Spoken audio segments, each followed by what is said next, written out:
What's going on? What's going on, film fam? Welcome to another episode of Let the Film Speak. Oh, this is Chopping Willie in the morning. My bad. Come on, man. Welcome to another episode of Chopping Willie in the morning, brought to you by Let the Film Speak. Yeah. Man, I'm one of your hosts, Chop. Here with my main man, Willie Jack. Willie Jack, how you feeling this morning, my brother? Hey, man. Hey, feeling good, feeling great, man. It's football Sunday, man. I'm talking about with my dog, and I guarantee you one thing, man. I'm going undefeated today, so I ain't worried about nothing. You going undefeated? Well, we're gonna definitely see about that, man. We're gonna definitely see about that. Of course, y'all know what we got on the slate today, man. It's the same as always. We got the week 2 preview, man. Week 2 preview. You know what I'm saying? Will the Chiefs bounce back? You know what I'm saying? From the week 1 L. You know what I'm saying? How will the Bengals show up this week? You know what I'm saying? They had a rough week that first week. And then, of course, man, can the Jets hold on, man? Those are some of the big storylines. Of course, we're going to jump into some of those games today, let you know how they're going to play out.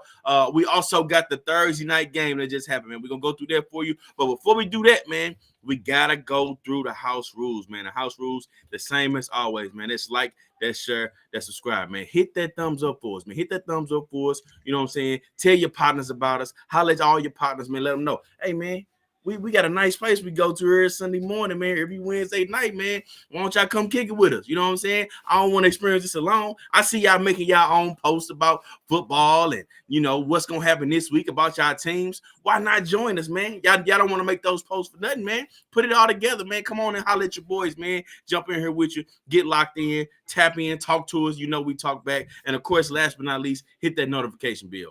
Hit the notification bell, because how else are you going to know when me and Willie Jack got something going on? You know what I'm saying? And if you do that, you tap in with your boys, man, I guarantee you, we will not let you down. And that part right there goes specifically to my dog Miles, man. He was in the building before we got going live, and he say, look, man, who I need to start in my fantasy. Like I said, I guarantee you, we will not let you down, my dog. Guarantee that. All right. Hey, I ain't gonna lie. Hey, they've been on it, man. They didn't beat. That's the second time in a row. Somebody beat my mama in the chat, man. Miles, man, you slipping, man. What's going on with you, mama? Hey, I feel you. But hey, either way, though, we appreciate it. I'm confident, and I can speak for my dog Willie Jack in terms of that. We appreciate all the love and support, man. So we appreciate y'all. So keep on hollering at us, man. Keep on jumping in this thing early, letting us know what's going on. All right. Now, first announcement of the week, man. First announcement, it's the same as always. Get them picks in. All right. I know y'all gonna be listening to what we got going on, who we picking, you know, how we breaking down these games, but get them picks in. Y'all got until 11:55 a.m. Central Time.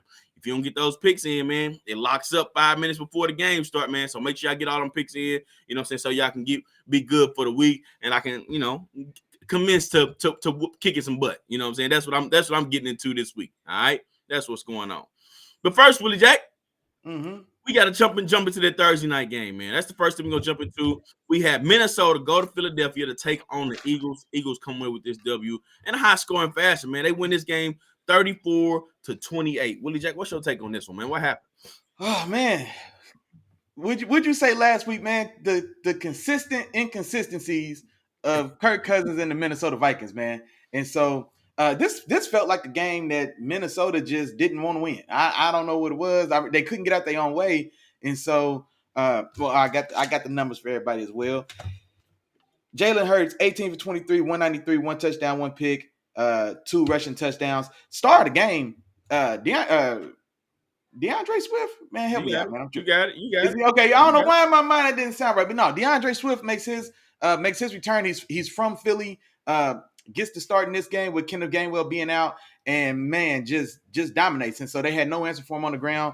Finishes with 28 for 175 and a touchdown. Devontae Smith went off in this game too. He went off. He had 4 catches for 131, but like I said, he had 2 very big catches, impressive touchdown as well. Quiet day for AJ Brown.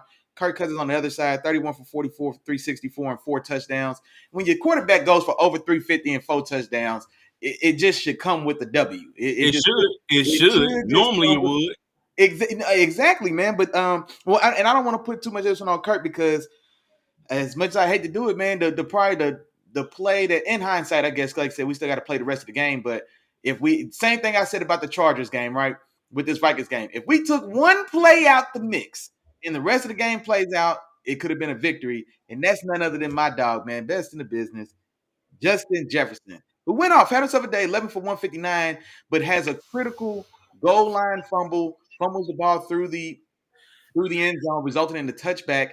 And so, and before you finish that point, I'm just gonna say Devontae would never. But go ahead, you can finish. Devontae would never. But go ahead. I can't argue, bro, because Justin just did. I can't even say nothing about it. But went off, man. But that's a 10-point swing because you essentially took 7 points off your own score. Philly gets that ball after the touchback. They go down and get a field goal, and so now you're -7 on your score and +3 on theirs. That's how I got that. You know what I'm saying? So it's a 10-point swing in a game you lose by 6 points. And so, I mean, it's easy to point that one out. Jordan Addison, man, is still doing exactly what I wanted to see him do as a rookie. Just be the guy who is able to make a play or two on the other side of Justin Jefferson when your number gets called. 3 for 72. One of those, of course, been a touchdown. I think his second week in a row, getting in the paint. So good to see that. TJ Hockenson still picking up right where he left off from the second half of last season, coming over from Detroit. He has another 2 touchdowns in this game as well. Then I want to shout out to Neil Hunter on that Vikings defense, which me and Chop both had a lot of questions for going into this season, but he had himself a nice day with 3 sacks, or at least individually. But yeah, no, honestly, man, it felt more about Minnesota just kind of getting in their own way at instances, and then on the other side of that as well, just Philly just imposing their will physically up front, and like I said, namely in the run game. We saw the return of their notorious like scrum huddle QB sneak play or whatever the case. So that's still undefeated, and so that's still back and in full effect. Mm-hmm. And yeah, man, they really just took it to the Vikings up front all night, man, and did enough to keep them off of them, especially like I said, on the strength of that run game. Gotcha, Willie Jack, and I like a lot of the things that you mentioned, man. You really touched on a lot of good points. But the point I want to focus on is the fact that I still like what the Eagles did, and that was one thing I wanted to see when after Jonathan Gannon left and Steve Steichen left. I wanted to see them be able to make adjustments and still do some of the things that we saw before from them on offense and defense. And on offense, you saw them make adjustments because the Eagles started off slow in this game. They started off slow, and credit to Brian Flores for putting together a good scheme to force Philadelphia, to switch up their game plan. Okay, and it almost looked like teams are starting to figure out Hurts. This is the second week in a row where Hurts kind of had a little bit slow start, a little bit rougher start, and they had to change some things up because early in the game, I think I even sent out a text to the group or to one of the groups that I'm in, is that Hurts, you got to get a ball up, man. They doing a lot of those read options, and on a lot of them, he was keeping the ball early, but those teams were sitting on that. They were waiting on Hurts to pull that ball out, and they didn't have much success. It took the conversation on the sideline probably went a little bit something like this. Hey, Hurts, man, you got to get the ball up. I know you want to run a lot of those read options, man, but these teams are sitting on you. Let's let your line work and let your running backs work. You know what I'm saying? Because when you pull, a lot of times he's going outside. Let's stay behind the strength of this team, which is that offensive line. And when they did that, and there was one particular drive, you can tell where everything changed. They started giving the ball to Swift numerous times in a row. It didn't matter if it was 3rd and 3, 3rd and 4, 2nd and whatever, and you can tell they were just 4 at a time, 5 here, 4 here, 5 here, and it was just down the field. Swift, you tired? Come on out. Boston Scott, your turn. Boston Scott, you tired? Come on, Rashad Penny, your turn. And it didn't matter who was running the ball that night because that offensive line was literally moving people when they decided to say, all right, enough of the tricks and games. Let's go straight forward. Let's stop playing all this trick football. Let's do this. And then once we reel you in, bam, hit you over the top with 2 big one long touchdown. One is another about maybe a 60-yard play from Devontae Smith. Yeah. So they were able to do that, and that's what helped them move to the victory in this particular game. Okay, which I'm starting to think, Willie Jack, when they start to take Hurts' legs away, when they start playing some of the better defenses, I want to see what this team looks like because, like I said, this offense was really slow, man, when they took away Hurts' legs. Now, once they face a team that's going to be able to take away Hurts' legs, but also be able to cover in coverage and then also hold up front on the defensive line and play really well against the run, that's when I want to see how the Eagles, how they react and how they change their game plan. I want to see it then. But ultimately, man, they came through. Good performance by them. Of course, the Cousins, the Minnesota Vikings offense is always going to be pretty explosive, man. They put up points still. Kirk Cousins, his second week in a row, passing for over 300 yards, man. So they put up a lot of points, but overall, man, the tougher, more physical team that controlled the time of possession, controlled the game, came away with this W, man. So gotta No, give it to them. and I'm glad you mentioned the loss of both coordinators from last year, as both those guys are now head coaches, because I don't necessarily think the issue is Jalen Hurts, but yeah, I think maybe we're seeing the other side of Steichen not being there, kind of calling that offense, and so maybe they're still kind of floundering or finding their footing in that sense, as far as the issues with the offense. I'm hoping maybe that's what it is, and maybe because I had imagined this team was really going to pick up kind of where they left off. And so I'm hoping that's still the case, but maybe they're still working through that. And then on the other side as well, man, that defense for a team that almost broke the sack record last year, they haven't had much pressure these first 2 weeks, and not enough yesterday as well. And don't forget, Minnesota's starting left tackle Christian Darrisaw was out of this game, and I don't know if they had a sack. I'm thinking now, I don't know if they had a sack, they had one as a team, but I don't think anybody got home or really got to Kirk Cousins in this game. And like I said, this is a team that made its hay getting to the quarterback. They 70 sacks just last year, or threatened 70 sacks, something crazy like that. And so yeah, curious to see kind of how they rebound on both sides of the ball. Like I said, now that they're kind of filling in and replacing those two coordinators, and it looks like it's taking a little longer to settle in than we may have thought. Gotcha. All right. Well, we'll see, Willie Jack. We'll continue to monitor this Philadelphia Eagles team, as they are one of the teams to beat in the NFC. All right. Well, let's move on, man. We got games coming up today. All day today, which I'm happy about. I'm excited about today. And then we got a couple games tomorrow, man. 2 Monday night games. So, of course, as we always do, we're going to go through our games. The last games we're running to are the our games of the week. You know what I'm saying? So if you don't hear your game when you think you should hear your game, that means it's coming. You know what I'm saying? Of course, we're gonna throw in performers of the week as well. So we'll throw that in at you. But let's go ahead and get this thing started with Jack. And let's go with Green Bay going to Atlanta to take on the Falcons. All right.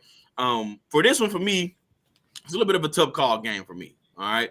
We watched Green Bay and how they looked last week. In terms of facing the Bears. Now, watching the Bears, I didn't look at the game and say, "Oh man, this is a team to beat." Or they made drastic improvements. I still thought the Bears struggled a little bit. And then you got Atlanta. Atlanta came in, they got a W against a divisional matchup, but also a team going against a team that wasn't too tough, in terms of competition. This I think is perfect for each team because I think they match up well. I think they could be like closer to the same tier. We're still waiting to see how things kind of play out. But I think the difference is going to be Jordan Love and the progression and that he's shown as a QB. I didn't see that from Desmond Ridder last week.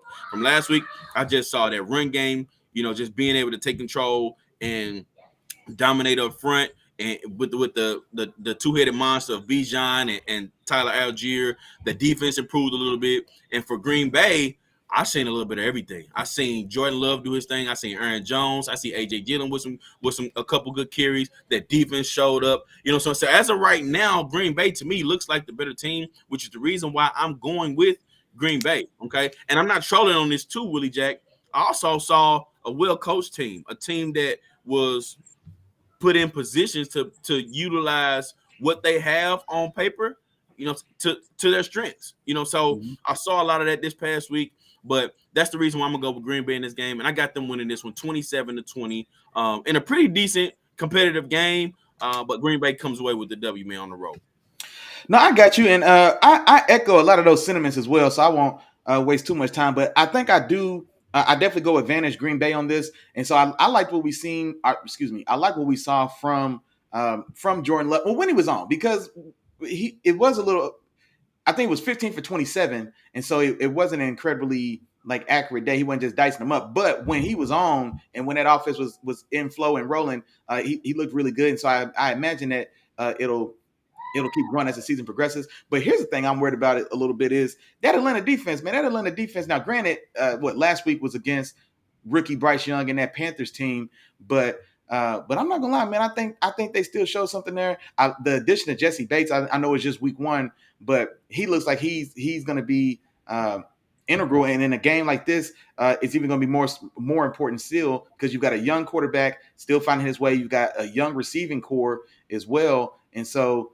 And actually, you know what? Is Christian Watson back this week? I would have. I don't think Christian Watson is playing or Aaron Jones is playing.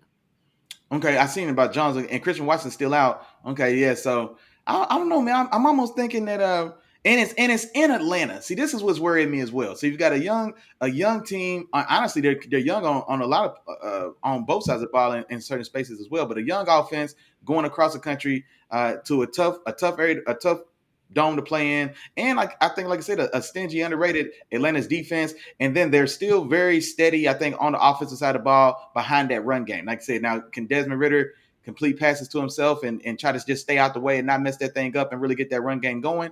That'll be the story for them. But all that said, man, I'm still going to go Green Bay. I'm going a little tighter game though. I'm going 23-20, but I do think this is probably going to be a tougher, closer game than maybe we anticipate. Gotcha. Okay. Well, keeping it pushing, Willie Jack. Keeping it pushing. And actually, before I keep it pushing, man, I failed to open the door to you, Willie Jack. I failed to open the door to you on the Film Fam check-in, man. I need to know who's in the building, who's in the chat, man. Going back and forth, talking to us, letting us know what's going on, man. Film Fam check-in, man. Who in the building? Oh, yeah, man. We got a couple of members in the door for sure, man. The first one in the building today, man, our dog, man, Miles kind of was in the building, man. He jumped right in, man. Who can I start in the fantasy? Don't worry, we get to the big dog. We're going to drop a couple of gems for sure. The home team is in the building, man. Mom Dukes is in the building, man. My sister in the building. Appreciate y'all as always. Wifey in the building, Mrs. Boyce. She's in this thing as well. And wants everybody to know that she's right on Miles' heels in that weekly pick'em. And then the rest of y'all, man, I see a couple of more y'all in here. Drop something in the chat so I can holler at you. Gotcha. All right, Willie Jack. Now we can move on. Now I feel safe that we can move on to this next game, man. So this next game, man, we got Las Vegas going to Buffalo to take on the Bills. Willie Jack, who you got in this one, man? Man, I'm taking Big Josh at the crib, man. I've got the score I've got out here is 27-23, taking Buffalo. And honestly, I liked what we saw last week from Jacoby Myers. And then I just realized as well, he's out this game. And so that almost makes me want to take 3 of them points away from the Raiders. But no, I'll keep it where it's at. But yeah, with Jacoby Myers being out, and that's going to put even more pressure now on Devontae, and of course to get that running game going as well, because I think Josh Jacobs it was a quiet week for him as well last week against a very stingy Broncos defense, and so want to see if the Raiders are definitely going to need, like I said, big step ups from both of those guys, especially if they're going to keep pace with Buffalo. Now this is assuming that Buffalo kind of gets themselves on track, or kind of Josh gets out his own way. And so that's of course what I'm going for, we're hoping for. And so I'm taking Buffalo at the house, man. 27-23. And man, I need Josh to show me something on this one, man. I need to see, Josh, that the wheels aren't just full-fledged off the wagon. You know what I mean? I need to see that you actually behind the wheel. Because right now, sometimes it looks like you sleep, bro, and we running off the road, man. So I need you to show me that you still behind the wheel, man. But I need to see it. So I'm going Buffalo 27-23. Gotcha. I'm going Buffalo with you, Willie Jack. And the reason why I'm going Buffalo is because of exactly what you just said. And I think we are going to see it. Okay.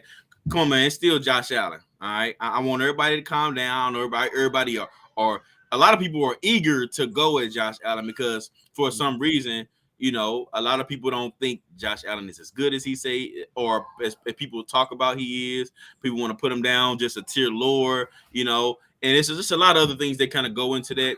But I still think Josh Allen is a good quarterback. I think he's one of the best in the building still. And I think he's going to show it this week. Yes, he had a rough week, but I guarantee you he's going to come back motivated. This whole Buffalo team is going to come back motivated to show everybody that, look, man, we still the Buffalo Bills. You know what I mean?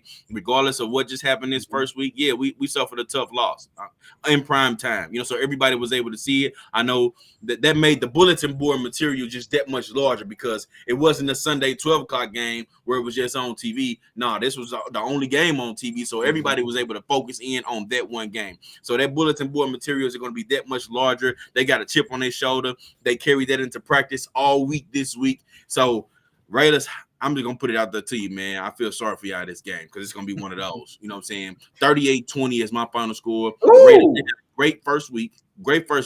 Raiders. Not taking anything away from you. Jimmy G, you look pretty solid, and especially getting out their pocket and closing that win with that run to get that first down. Jacoby Myers, you had a good first week. I know you're out this week, but it's a different ball game, this one. All right. This is a different type of ball game. And this Buffalo Bills team, especially in their house, yeah, man, it's gonna be a rough one for you guys. So give me Buffalo in this one, 38-20, my final score. They control this game pretty easily. Okay, yeah, no, they're going 30. If they put up 38, man, that means Big Josh must have had himself a day. Our dog Miles in the chat said Buffalo defense hasn't been the same since what we saw last year, and I'm imagining probably like that first half of the season last year.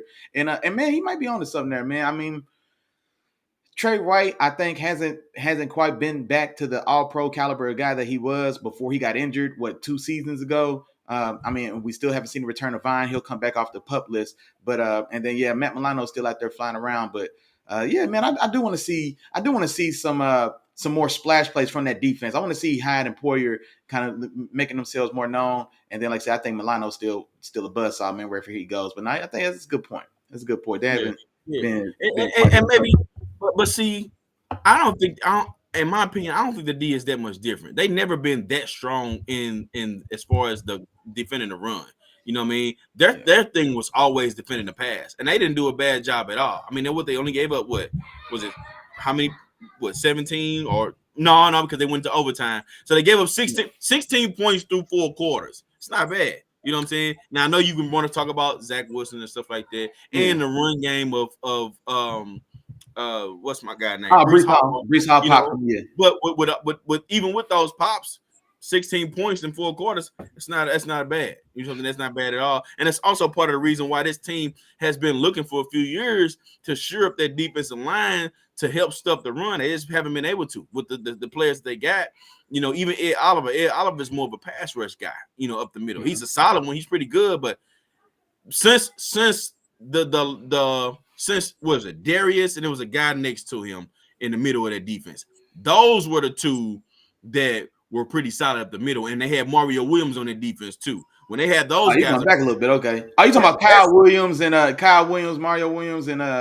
is it Darius? Some Darius, Marcel Darius? Yeah. You're going back a little bit. Okay, yeah. That was when they had that solid those solid guys up front. But since Josh Allen has been a quarterback, they've been more of a pass defense. It's been hard to pass on them. So I don't think they're that different when they run into teams that run the ball well. I mean, matter of fact, the Patriots a couple years ago, they only threw the ball 3 times, but they ran the ball damn well. You know what I mean? Like this has always been who the Bills are. Yeah. But overall, because their pass defense is so good, and this is such a pass happy league, that the defense is usually pretty good. Because overall, if you can stop that, you're doing pretty good, man. And at least bend but don't break against the run, you're all right. You know, so I don't think that much different. No, I got you. And a lot of that's going to be predicated on like leading from the front. So you got to get out early to make guys chase you, and then you get to kind of fall into what you do best. That's the formula we saw with Peyton Manning's coach for all those years. You know what I'm saying? Jacksonville ran for 400 rushing yards every time they played them, but everybody else got ate up by Dwight Freeney and Mathis because they got forced into the role of chasing with that passing. So that same style of formulas, that makes sense. But that's what you get, like you just said, Willie Jack, because Josh Allen, he gonna put up points. So in order to keep up, you ain't gonna be able to run the ball like that. You know what I mean? So we're on the same page there. I got you. All right, on to the next one, Willie Jack. We got a divisional matchup, man, and I think this will be a good one, man. This one just missed as my game of the week, man. We have Baltimore. They going to Cincinnati to take on the Bengals, man. And for this one, for me, man, I think this is a bounce back. Okay, this is prime territory for a bounce back game for the Bengals. I think they do. Jamar Chase didn't have such a good game this first week. I think he bounces back. We all know how the matchups usually go when him and Marlon Humphrey matches up, man. So we'll see that matchup if they decide to put them on each other. Marlon Humphrey's out this game too. Hold on. Do I need to change my performer of the week this week? Do I need to do that? I ain't gonna do that. But I do think this is a bounce back game. I do have a performer in the week this game I'll get to in just a second. I also think this could be a big Tyler Boyd game. This could be a game where Really? there's a lot of attention on the outside with T. Higgins and Jamar Chase. I think Jamar Chase gets his, but Tyler Boyd is the one that's going to have a lot of those mismatches, and he's going to have to win. Okay, running the ball, I don't think they'll have much success. Especially with the defense of that Ravens and what they look like up front, especially with Roquan Smith running the middle of that defense now. The run game, I don't think they'll have much, but this is set up for Joe. You know what I'm saying?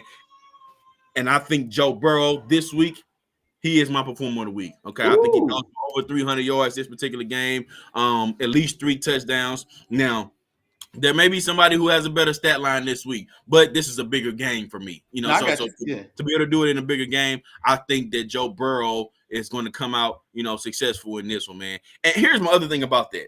Okay, it's been 2 years straight, man. They've been adding weapons on the offensive line. Okay, and the question I have is it coaching or is it Joe Beasley? So it's something with that as to the reason why teams are still able to get pressure on the Bengals. You know what I mean? I don't like you bring in legit proven players to block for you and you still not able to get the job done. It's something to that, man. And that's something I'm gonna be paying attention to as the season goes on as well. And then for the Ravens, I wasn't too big of a fan of them the first week. I talked about how Lamar Jackson looked a little lackadaisical, a little nonchalant, careless with the ball, and was developing bad habits. You know what I mean? It was doing certain things that I wasn't too big of a fan of. So I'm not too high on them going into this game. You know what I mean? I think they'll make it competitive because that's what they do. It's a divisional game. But give me the Bengals in this one, man. I got them winning 27-24, man. 3-point game. Tighter, but Cincinnati pulls it out, man. Cincinnati wins 27-24. And what was the stats set for the performer of the week? What was the all three touchdowns coming his way. He throwing all 3 touchdowns. And then they get a few field goals out of that too. 3 touchdowns, 2 field goals. They win 27-24. Okay, I got you. Yeah, and Baltimore's got a litany of injuries as well, man. They got Marlon Humphrey out, starting center Tyler Lindenbaum. I think he's also out. And they've got like 3 or 4. The good thing is Mark Andrews is expected to play. He will be back this week. Okay, no, good. Yeah, they'll definitely need him for sure. Man, they've got another big time, or they've got another like quality starter out. They're going to be pretty handicapped in this game.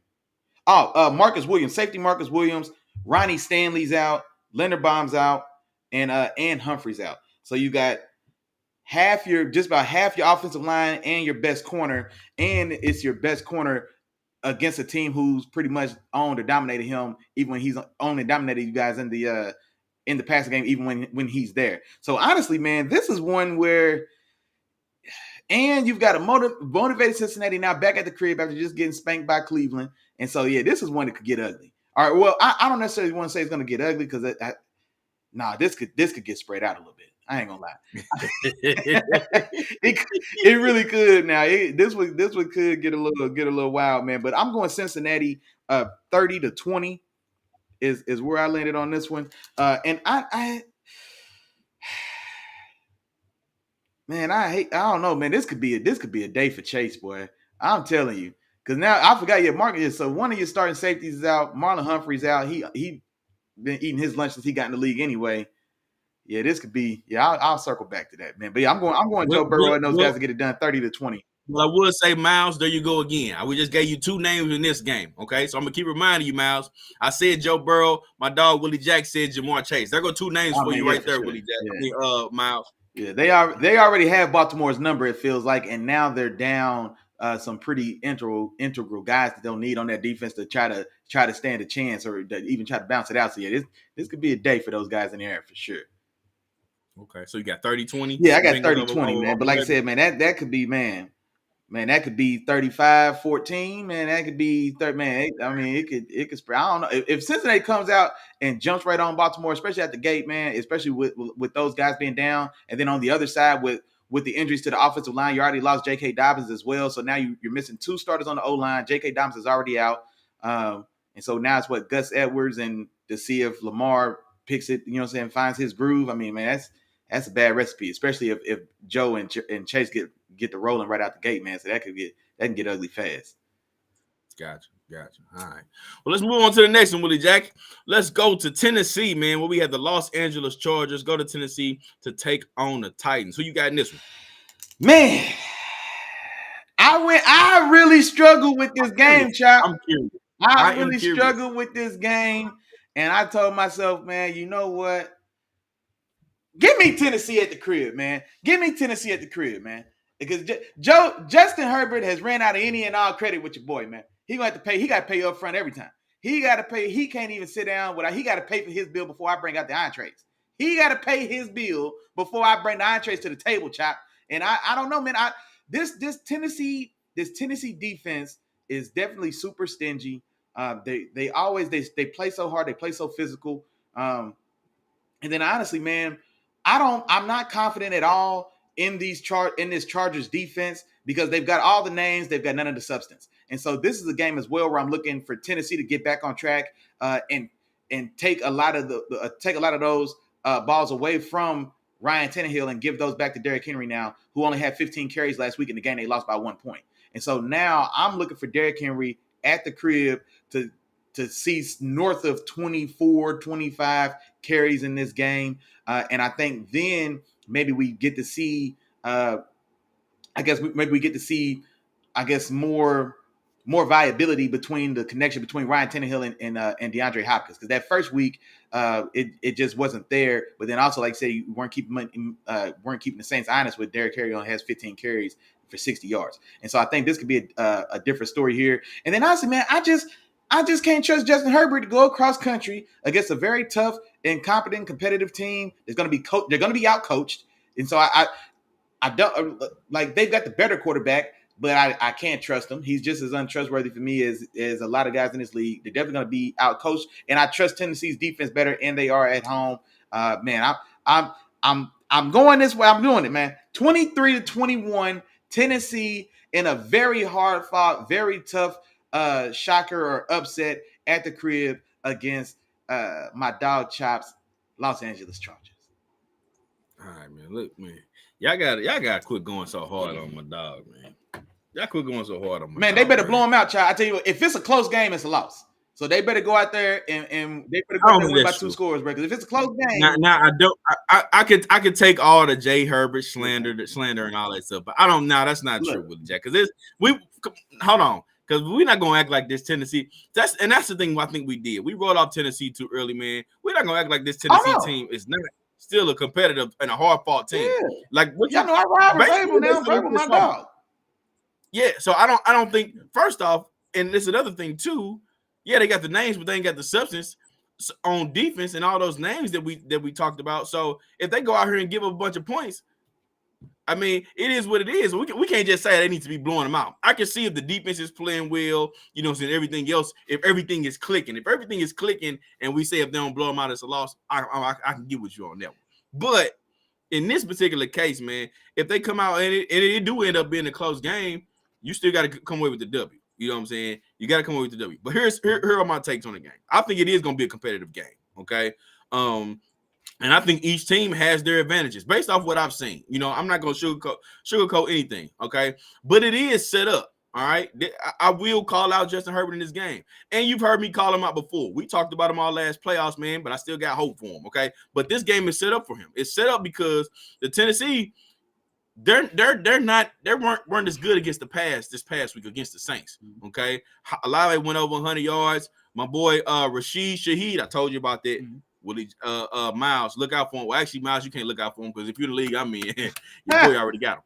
Anyway, Rashid Shaheed went for about 90 yards. You know what I'm saying? So against the pass, the Tennessee Titans didn't do very well. Now they shut down the run. Okay. Now here's the other part. The Chargers ran the ball pretty well last week. Now, if the Tennessee come out and they shut down their run, that leaves them no other options but to pass this game and to put this game on the shoulders of Justin Herbert. Okay, which means Justin Herbert, you got to come out and perform, man. You got to come out and do your thing, come away and get a win. And I'm not gonna say shut them up because you're gonna have to do a lot more to shut them up right now because a lot of people are on your head. So one good game, they still ain't gonna care. So you got to come out, win this game, and be prepared for the week after that. Okay, so you got to set up for that. But like you said, Willie Jack, I can see Derrick Henry running the ball 24 or 25 times. And with him carrying the ball that time, this Chargers defense got to step up, man. I don't care what anybody says. They got to step up. I don't care about none of the names, all the money they spending. They ain't did nothing. They ain't did nothing. They ain't showing up. You know what I'm saying? They got to show up this particular game. They got to help out. You know what I'm saying? And if they can all get it going, they can get everything clicking. I think they can come away with this W. And I'm going with the Chargers again this game. I'm going with the Chargers. I'm sticking with my MVP vote. And give me 31-24. That's my final score of this game, 31-24. I think Chargers come away with the W. And also, I wanted to mention as well, I don't know if it'll have if it'll affect your pick at all, but I want to get it out there for you. Austin Eckler is out this game as well.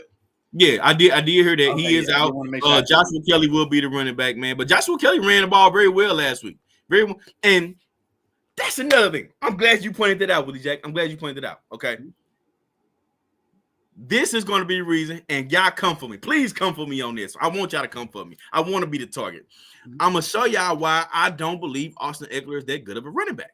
They're good of a running back. I think this is perfect. This system is perfect for what he does and his skill set.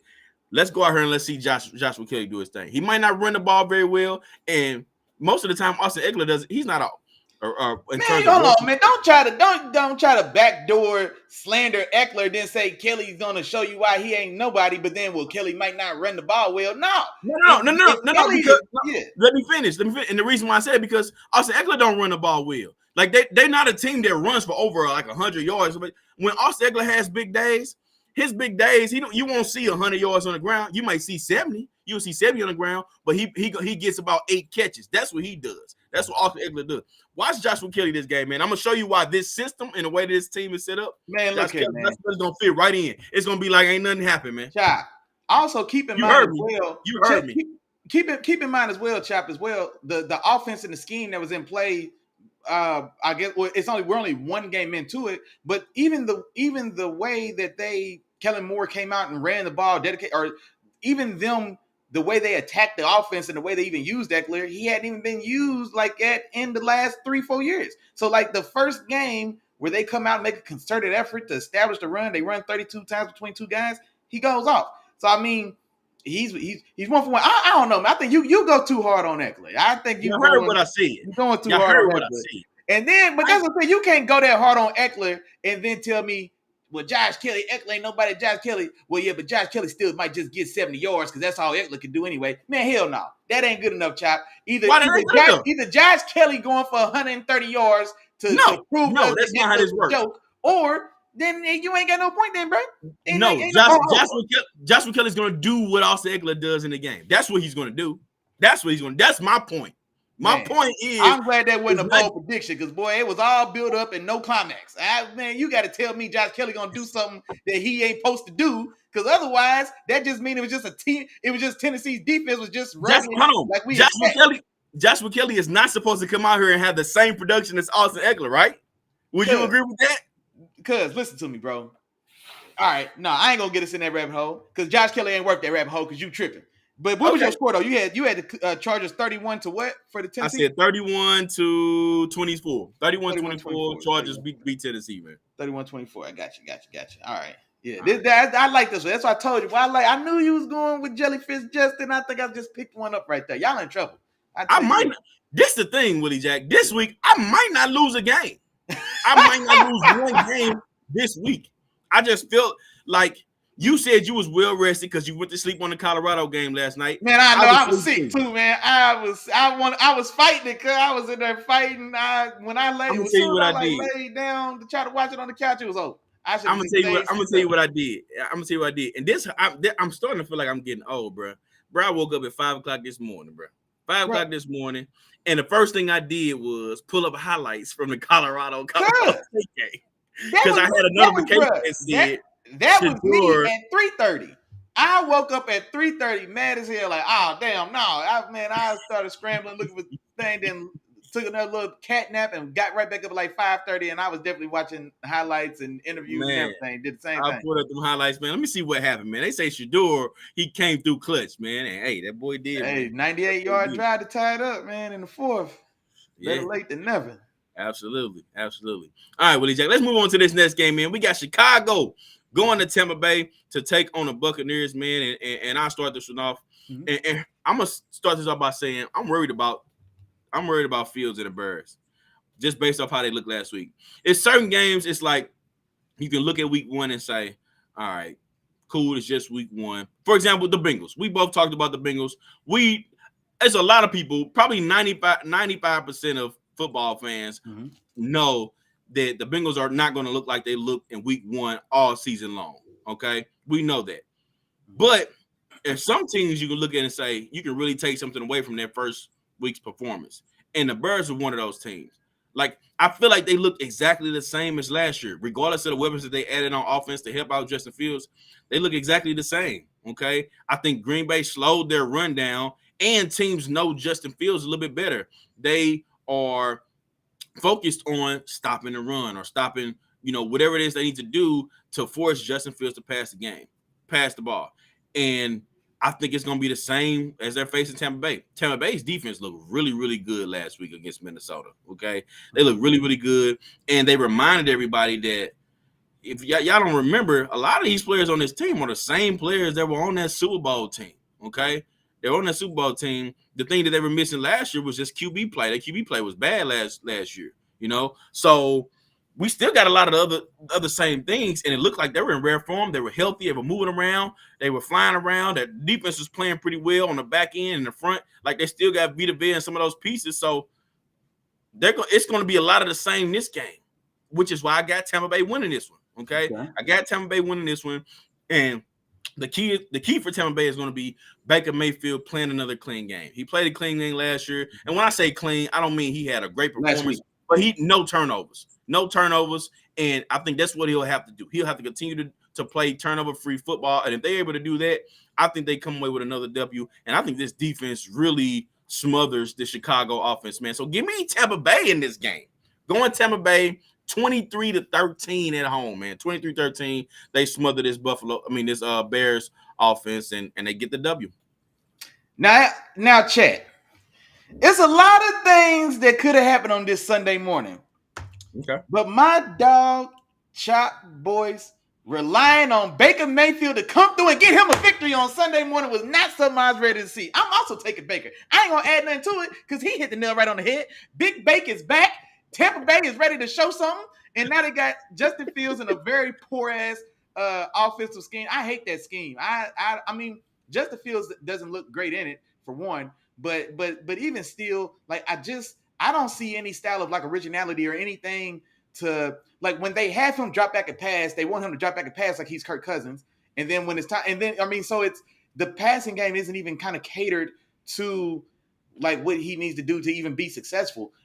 That's another story. But like I said, all told, man, I do like what you said about Tampa Bay's defense. They showed themselves very well against a very high-powered Minnesota Vikings offense, because we just seen what that Vikings offense did to the defending runner-ups, the Eagles, just on Monday night. And so they went all up and down the field. And if it wasn't for, if Justin Jefferson lose the ball trying to make a play, I mean, then maybe they even win that game and beat Philly. And so, yeah, so seeing what Tampa Bay was able to do with the Vikings should go a long way to show us that, this Chop might be right, man. This Buccaneers defense may be back. And now you've got a soft target. If you could stop Justin Fields from running for 150 yards, you should cruise this game. I'm anticipating.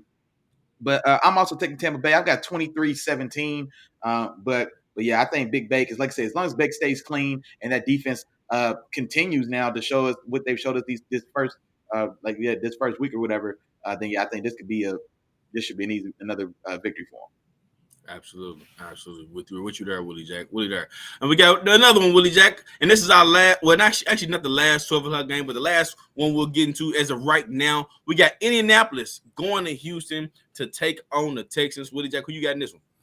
Man, I'm taking Indianapolis on the road. And so Indianapolis on the road, I've got it 21-17. I just think that, this is what the two rookies are going head to head. So you've got CJ Stroud going up against Anthony Richardson. But for me, it's just the same thing like I've said before. It's going to be easier for Richardson to find some success because if he can't get it with his arm, he can get it with his feet. And CJ Stroud necessarily doesn't have that. If CJ Stroud can't get it with his arm, he just ain't getting it today. You know what I'm saying? And so I think that could be a difference. And honestly, Does Texas? I think the Texans had another injury as well. I should have had that ready. But all told, I think that Texans defense is stingy. I know Will Anderson got a sack in his very first week, and so now I get to see Will Anderson chase and try to track down Anthony Richardson, see if he gets home a time or two, and then. But other than that, man, I think Anthony Richardson does enough to get himself in the zone. He's gonna be one of these guys. Much for me, like Justin Fields was last year. I think he's always good for. He's always going to be good for 2 touchdowns. I'm always giving 1 pass and 1 throwing, and then anything on top of that is going to be gravy. And I know he can give me another one running as well. Or excuse me, I said 1 pass and 1 throwing. 1 rushing, 1 passing, and then he's always got the possibility of giving me another one on the ground as well. And then he also showed me the ability to go ahead and go up top and hit Michael Pittman when you give him that look as well to kind of stretch the field and move the ball that way in a big chunk. And then, like I said, they can still finish it off on the ground. So definitely want to see if they have anybody in the backfield that can help take some of the pressure off him in that running game. But I still think that all told, I think they have enough talent to get get it done even on the road in Houston. So I'm going 21-17. Gotcha. And I don't know who you mentioned as far as the Texans being out so far. Willie Jack. I thought somebody was. Yeah, I was trying to pull it. Jalen Petrie is out. The safety. Yeah, he's going to be out. Jimmy Ward. And both starting safeties are out. There we go. Yeah, both safeties will be out. Yeah, both starting safeties. And here's the other big one, and we don't know, but Laramie Tunsil is questionable. Mm-hmm. Laramie Tunsil, and if he's out, that's really big because that's your best offensive lineman there. You know what I'm saying? So for sure. he's questionable in this game. So those are some of the other question marks. But I'm going Indianapolis with you as well, Willie Jack. I'm going there, and I think it's going to be a good coaching matchup. You know, of course, you can look at it as rookie versus rookie in terms of the quarterbacks, but I think it's a good coaching matchup. You got it's rookie versus rookie for the coaches as well. Yeah, absolutely, you're right. Yeah. You got Steve Steichen coming over from the Philadelphia Eagles, the former offensive coordinator, and you got D'Amico Ryans coming over from the 49ers, former defensive coordinator on the best defense. So you got. Well, I believe what was the best offense and against the best defense. Yeah. Oh, and these two know each other very well from the NFC Championship game. So yeah, they ain't strangers. Absolutely. Yeah. You know, so they both chomping at the bit to get at each other and see what's going on. And I think it's going to come down to which rookie makes the most plays. And for that reason, I'm going with Anthony Richardson. I think this offense, the way it's designed and created, like my dog Willie Jack told me, he let me know. So I got you there, Willie Jack. They've designed this offense around Anthony Richardson, and I think that he'll be able to be more successful and just he'll be able to operate in this offense a lot smoother. You know what I mean? It won't be as many bumps and bruises as, say, a CJ Stroud. CJ Stroud, with the way that offense is designed, he's going to have to, figure out a lot of those things on the fly. Whereas the offense of Anthony Richardson is tailored more towards his skill set and just using his instincts. So when he's able to run, I mean, you don't need to do much when it comes to run except use your athletic ability, which is the reason why we always talk about running backs when they coming out. You know what I mean? They can hit the ground running, a little bit faster than any other position because, for the most part, they're using their instincts. You put the ball in my hand, hit the hole. I've been doing it all my life. I can do that. That's pretty easy. It doesn't take much thinking or reading coverages and things like that. So those are part of the reasons why I think Anthony Richardson will have a better game. I think it'll still be a hard-fought, close game because of the defenses. And now, with the two safeties being out, I thought about that, but now I was like, you know what? I'm gonna leave it the same because I still think those defenses will be pretty good against each other. So give me Indianapolis in this game, 17-14, man, a close one. I got them winning this divisional matchup. Gotcha. Absolutely. And then our dog Jeff, man, Big Jeff came through, man. He, I guess you said Steve Steichen is Shane Steichen. Shane Steichen, yeah. I made that up. Don't worry about it. Don't even sweat, man. That's who I was talking about. Hey, you know what? A few times you heard Chop do that, man. My bad. Hey, look, and I ain't catching because, like, I know the boy name start with an S. There's 2 S's in his name, and you could have said Steven. Steichen. Man, you could have Steichen. That's his name. You could have been Stan. As long as it was 2 S's, I'd have been like, yeah, that sounds right. Yeah, that's cool. That sounded about right to me. It sounded about right to me, man. But Jeff, man, we appreciate you for hollering in, man, for checking in with us. We're going to take a break really quick. We're going to come back with the second half of these games, and of course, we got the games of the week on the other side, and we still haven't heard Willie Jack's performer of the week, man. So stay tuned. We'll be right back, big dogs. Yes, sir. Today's episode of Let the Film Speak, hosted by the wonderfully handsome and intelligent brothers of Let the Film Speak. That's Chop and your main man, Willie Jack. You feel me? Also brought to you by the Three Amigos. Y'all know them and you love them, man. That's the Three Amigos. That's like, that's share, that's subscribe, that's three the hard way, that's a 3-piece spicy. You cannot go wrong. Now, I say the same thing every week, so y'all can say that home with me. I know y'all ready for it. Here we go. It's Three Amigos, but it's 4 parts to this process, big dog. First, you just got to tap in. Like my dog said, man, come in, tap in, just say what's up, man. Just holler. Hey, what's up, Three Amigos, man? Like, share, subscribe. Hey, Chop, man, Willie, man, what's going on, man? It's cool. I sit on the couch for sure. Y'all got some cold to drink? Oh man, my man. Yeah. Oh yeah. By the way, man, I'm a Broncos fan. That's all you got to do. That's it. That's easy. And Chop, come in, sit down, get comfortable, get a cool adult beverage, and let us know who you ride with, big dog. Then tell a friend. Like, man, that's a nice deal in here, ain't it? Man, it's cool, man. My homeboy was out. He was down. Man, it's cool. I can tell a friend. Tell a friend, man. And you know what? Even better than that, you can tell your friend to tell a friend. Guess what? There's more.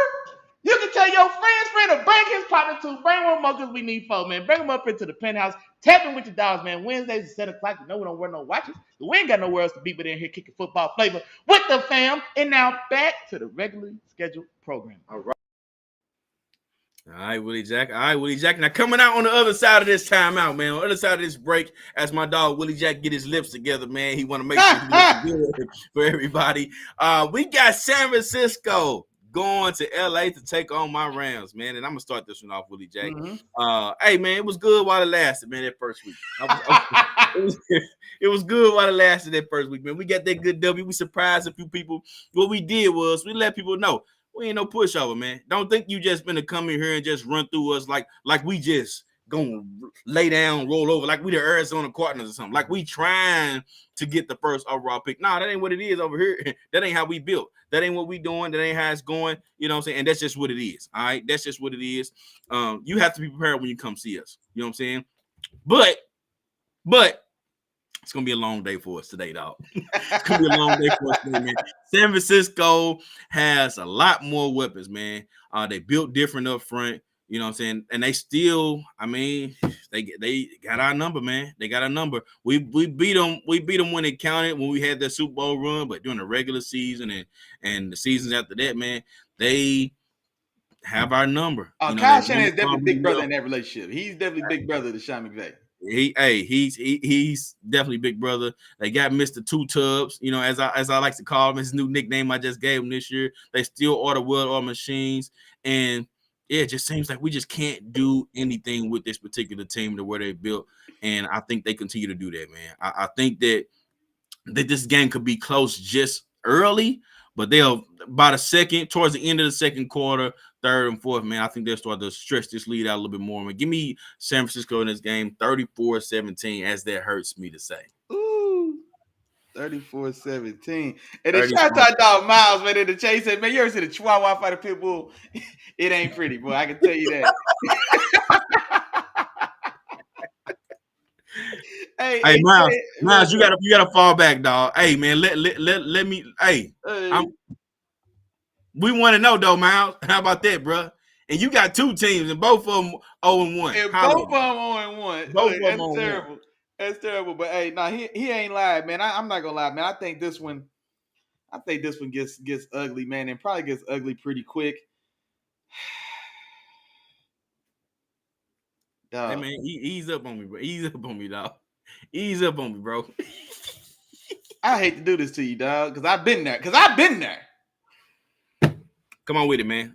Rip the Band-Aid off, man. Don't move. When you do it slow, it hurt worse, man. Rip the Band-Aid off, dog. Dog, I don't know if y'all score a touchdown, man. I got now you tripping. 28-9. Now you tripping. You must think we Kenny Pickett and the Steelers or something. And we scored a touchdown. We scored a touchdown, though. We scored a touchdown, man. I'm going 28-9, man. And I honestly, they do have your number. And honestly, man, I just think the Niners, and I know it was week 1, and maybe I'm a little overly biased now because they had to spank my team to do it. But man, they look damn good. I mean, they had to spank the number 1 seed in the AFC. Man, that's a fact. Once you do that, man, it's downhill. The rest of the season downhill. They coasting the rest of the season now until they just wait to the Super Bowl, bro. I'm telling you right now, the way they look, and that was just week 1. But man, they look better than I remember. Like I don't remember, or maybe last year I still felt there was still a twinge, or it still felt more to me that kind of Brock was just he was holding the wheel straight. You know what I mean? When you're a little kid, your uncle let you lean over and steer the wheel in the car. Don't tell nobody. He let you steer home on the way. It still feel like this. Nah, week one showed me nah. They put a C on Brock Purdy's chest, and Captain Brock is out here for real. And honestly, man, I'm looking, and the way they came out and steamrolled us like this, I'm like, man, I don't know who they're not gonna do that to, or at least at this time, definitely ain't gonna be y'all. I'm going 28-9. I think y'all used all y'all good juju on that week one win. Y'all knew y'all was in line to get Caleb Williams at that number one pick, and y'all just came out there and just fired all your bullets in week one into Seattle, and now your gun is empty, and now you got the big bad wolf coming down the highway, man, to come remind everybody who runs the division. And 28-9, man, I think this one might get out. This one might get out of hand for y'all, man. I'm gonna tell you like this, man. And see, that's why I started this off by saying, man, we ain't no pushover. Don't just overlook us, okay? You not gonna do that. I don't care how good you are. You not just gonna act like Sean McVay ain't calling the plays and the head coach over there. You not gonna act like Matthew Stafford ain't been a part of terrible teams before and still took them to at least 9 wins and still been compared. Hey, man, y'all ain't finna act like that, all right? Y'all need to get it together. Y'all better start understanding and realizing that AD's still over there. You know what I'm saying? Getting after quarterbacks. That's all I'm gonna tell you. You know what I'm saying? Puke your Chewy and the boy in the tutu. If you think they both going for a $120 in this game against this defense, mind you, Nick Bosa, he ain't even really get started, and y'all offensive line ain't been nothing since Andrew Whitworth left. Or whoever that was. Yeah, Andrew Whitworth. That offensive line's been in trouble. I know it's in trouble because y'all traded and got one of my offensive linemen that we was trying to cut. He's out there now, and I think this is a game that maybe we see Nick Bosa, the new the $175 million man, because he didn't get a sack in his opening week one after. Oh, he won't get one this week too. Don't worry about it. He won't get one this week. Look for matter of fact, here you go, Miles. This is a fantasy nugget for you. If you're able to, I don't know what your regular league look like, but if you're in FanDuel or DraftKings, go ahead, pay the extra money, man. Get San Francisco defense, because I look for Nick Bosa to probably have somewhere. He's going to if the over under on sacks for Nick Bosa in this game is 2, take the over. I think Nick Bosa's going to have himself a day. If they put the over at 2, all right, that's enough, bro. That's enough on my team. Over, okay, man. Hey, but no, honestly, I really think it's a bad matchup, honestly, and I think this San Francisco team is just literally they are still. It feels to me, or even when you look at them, or like when you hear them talk, they really feel like last year's Super Bowl was a Super Bowl, and it just got took from them with the unfortunate injury to Brock Purdy, and they are really using that as a driving force, a driving fuel. And I think, man, they look like they're ready to just blow through anybody that gets in front of them, man. So I definitely think Nick Bosa and that defense has a day. And honestly, man, I mainly on the strength of that defense. Like I said, I think it's a day, but I think this will get spread out, man. I got 28-9, San Francisco cruising. Gotcha. All right, let's get on about it, everybody, Jack. My bad, man. Let's go to Arizona, man. Where we got the Giants. They going to Arizona to take on the Cardinals. I got a feeling who you going with, Willie Jack, but go ahead and just talk to us anyway. It sounds like a toilet bowl to me, but I'll let you go ahead. It definitely sounds like a toilet bowl. And I hate to have to do this. I'm going to go ahead and take the $40 million man on the road. Daniel Jones getting it done. Thankfully, he's got what should be a layup opponent this week in Arizona. Now, we say that, but Arizona showed up ready to play week one. But like I said, man, everybody's always fresh and full of vigor, and it hasn't set into you just how bad you are. You know what I mean? So the cream's gonna rise to the top, and the rest of them always fall back down where they belong as well, man. So I think the Giants go on the road, try to get their season started. Week one for the Giants, they just chalk it. I hope they didn't even look at the film, burn the film. Nobody even talk about it. Just the season starts right now in Arizona. They're going to get off to the right foot, I'm thinking. I got 23-13 on the road, and it does look like the toilet bowl for this week. Yeah, and I do. I got the Giants this week as well, Willie Jack. I just think that yes, one, it's the toilet bowl, but I think they have a better showing. Okay, they have a better showing, and this is the perfect opponent to do that against. They put up a whopping 0 points last week. Now that leaves a bad taste in anybody's mouth. So they really wanting to come out here and prove themselves. And then how embarrassing would it be to come out and lose this game against the Arizona Cardinals team and go 0-2 after you just made, some good offensive offseason moves. You paid, certain people, and and everything is looking up. Like, if you, You said you paid certain people, and I said they didn't pay certain others. Yeah, exactly. Yeah, they paid certain people, didn't pay others. But it's like even with that, going into this season, they had such high hopes because of how the season ended last week. They had high hopes, and to come out here and get embarrassed and go 0-2, that would be almost like an immediate failure. Okay, in terms of the way this season is going, and they're gonna have to figure some things out quick for sure. With all that being said, I don't think they go 0-2. I think they come out with the W in this game. Like I said, it's a perfect team to fix your problems against. And I think Cardinals. I think this is an obvious tank job. Okay, from higher up. Okay, and let me clear this up too. The tank job is not on the field. Okay, players are not going out playing now. Yeah, exactly. Yeah. It's the owners, it's the GMs that's putting the bad product on the field. You know what I'm saying? That instead of playing, Colt McCoy, they say, all right, Joshua Dobbs, you're gonna be my starter. Instead of keeping Isaiah Simmons, nope, let's ship him on out and try to see what we can get from him. Instead of keeping some of the other pieces, they get rid of them and they put a bad product on the field. You guys play hard, do what you need to do, but the object is to let's get this first overall pick, man. That's the goal, just to clear it up for everybody. But ultimately, give me the Giants winning this game. I got them winning this one 24-13. I think that Saquon has a decent day-to-day. I think that Daniel Jones and Darren Waller, they're able to find some type of connection as well, and they're able to hold the Arizona defense. Arizona offense from scoring as many points. So yeah, 24-13 final score for me. No, I got you. Yeah, it's pretty close to me. I think I had 23-13. So yeah, we was right in line there. Man, our dog didn't stop in the building, man. Our resident Texas man, terrible time walkers in the building. Man, we already hit the Texans Colts game, but he dropped the score for us, man. He's taking his hometown Texans 27-17.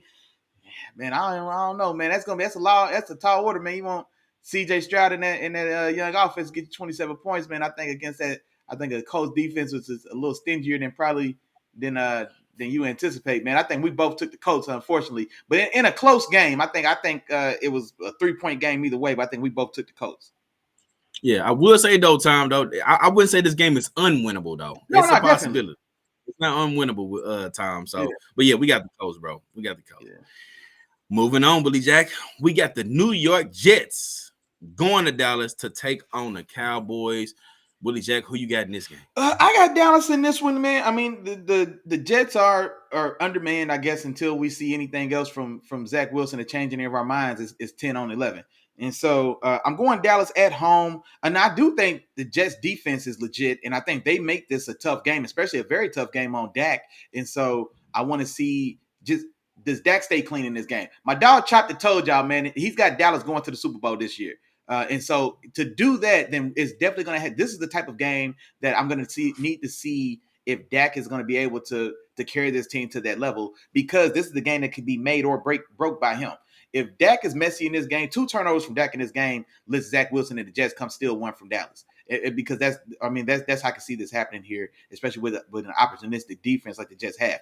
But assuming that won't be the case, and they just don't have the chops on offense under Zach Wilson to do the job, I've got Dallas winning a very close competitive game, surprisingly enough. 23-19 is where I have them winning it. But yeah, man, I'm nervous about Dak here. I'm nervous about Dak. If we set the turnovers at 1.5 for Dak, I think that's a good over/under on turnovers. 1.5.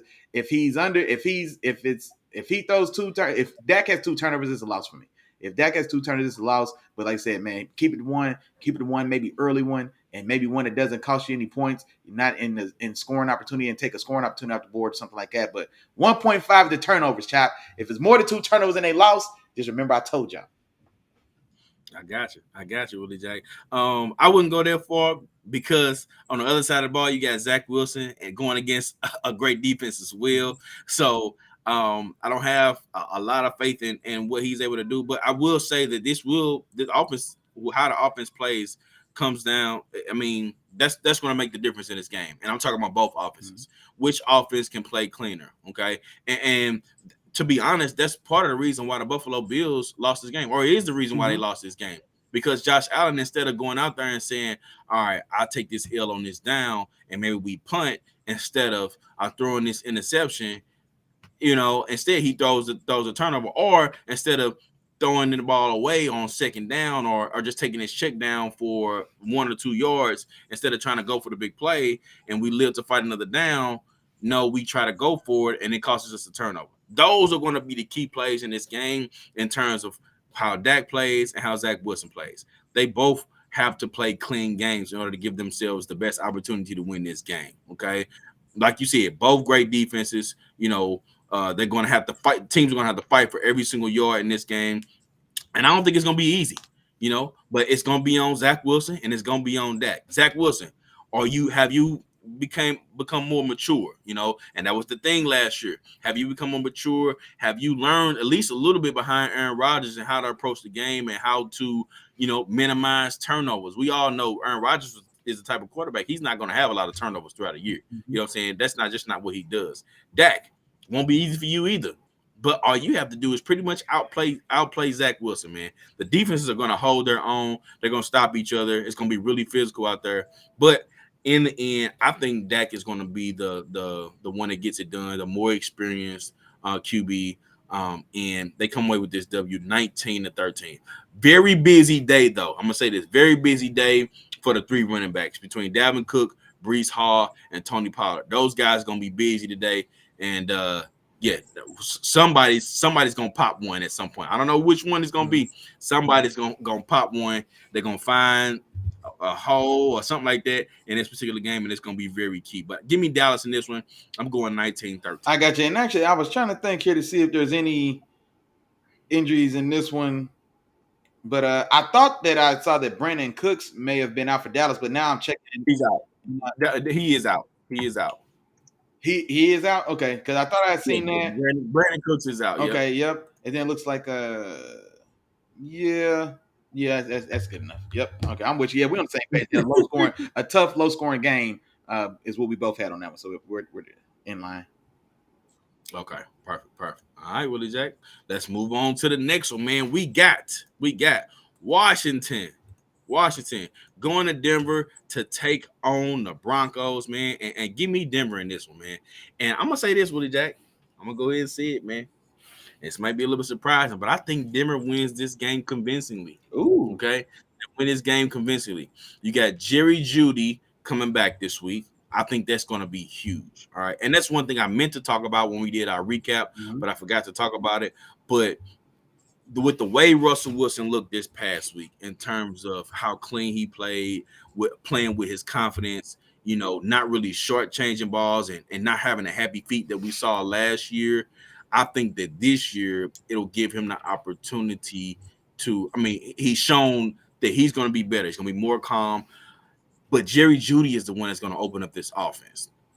Adam Trautman led this team last week in total catches. I think he had 5 or 4 last week. Adam Trautman. You need Jerry Jeudy back to do some things towards in the middle of the field that's going to open up things for also Cortland Sutton on the outside.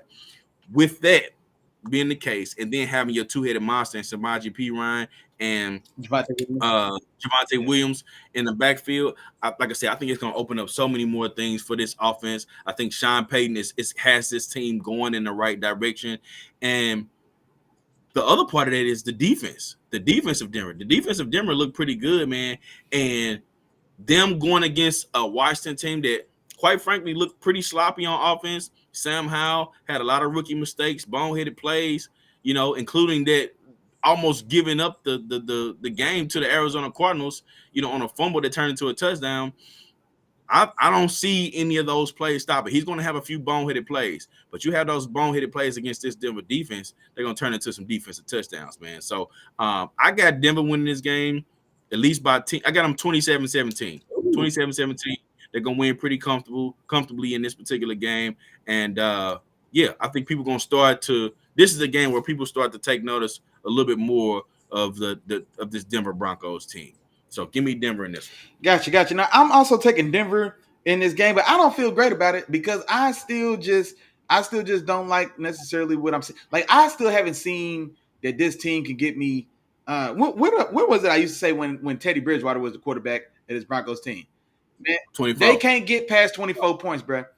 They can't get past 24 points, and maybe it wasn't a Teddy Bridgewater thing either, because I don't know if Russ topped 24 points all last season. He definitely didn't in week 1. I've got them winning this game, but I've got them winning this game 23-20 because that Broncos defense, I think, is definitely going to be able to give Washington some trouble. And then also in this one as well, Washington wasn't as clean or they didn't look as clean as I would have wanted to see them in that week 1 action as well. Now, Eric Bieniemy returning to the AFC West, so he's going to be very familiar with this Broncos team or with that Broncos defense, I guess more specifically.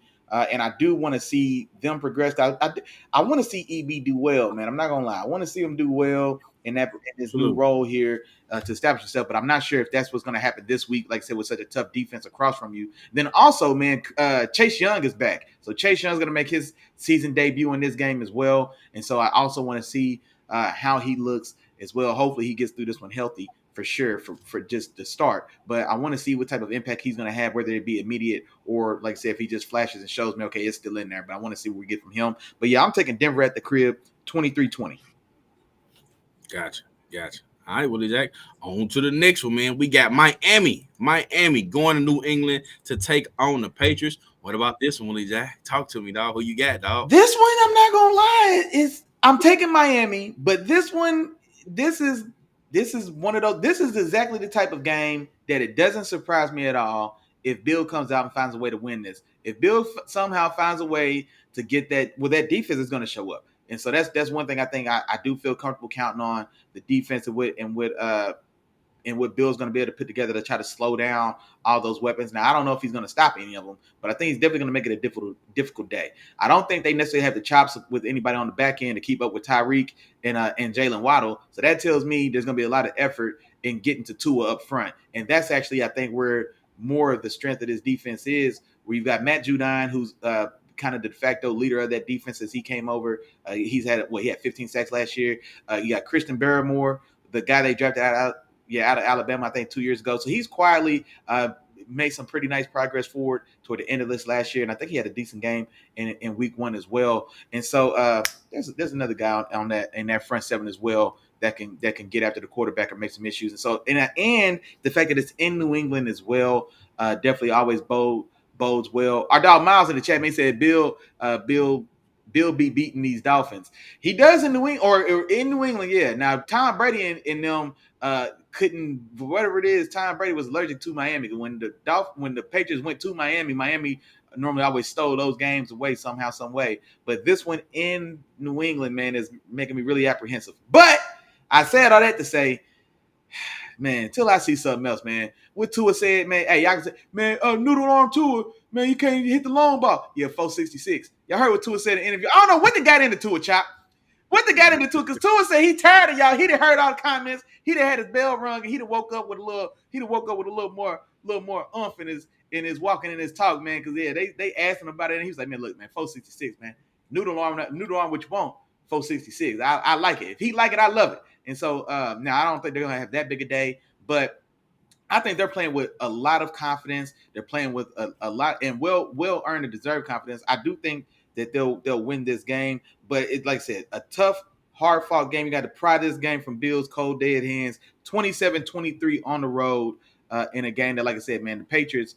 Just like I expect to see a lot of what we saw from the Eagles, man. The Patriots are going to stick around in this game. They're going to play very tough, and then there'll be a stretch there where, man, they may have a window to maybe take the lead or maybe make this one super uncomfortable for Miami. But man, all told, man, Miami's offense too talented, and I think they end up getting it done in the end. Gotcha. And I just changed my score at the last minute, Willie Jack, just thinking about this game and how it's going to play out. But a lot of the reasons that you mentioned is the reason why I got the Patriots winning this one, man. Woo! I got the Patriots winning against Miami. And I do agree with everything you said, though, in terms of Miami playing with a lot of the confidence, man, and playing well. And, I think it's because of a lot of the disrespect. I think a lot of people feel like this was a team that would be left out in the AFC. A lot of people had them left out, yeah. These teams will win. These teams will win. Not necessarily Miami Dolphins. But Miami Dolphins is like, hey man, I don't know if y'all forgot, man. We are very explosive. We can do things on offense. We still got to build in defense, and we ain't even got Ramsey back yet. That's a huge piece to the puzzle. That's gonna help bring this defense together. So I do agree with a lot of what you said, but we talking about Bills defense, man. We talking about Bill Belichick. We talking about a guy that really knows how to game plan, who really understands the game. Really looked great against the Eagles in a way that they slowed them down and made them look very, very uncomfortable.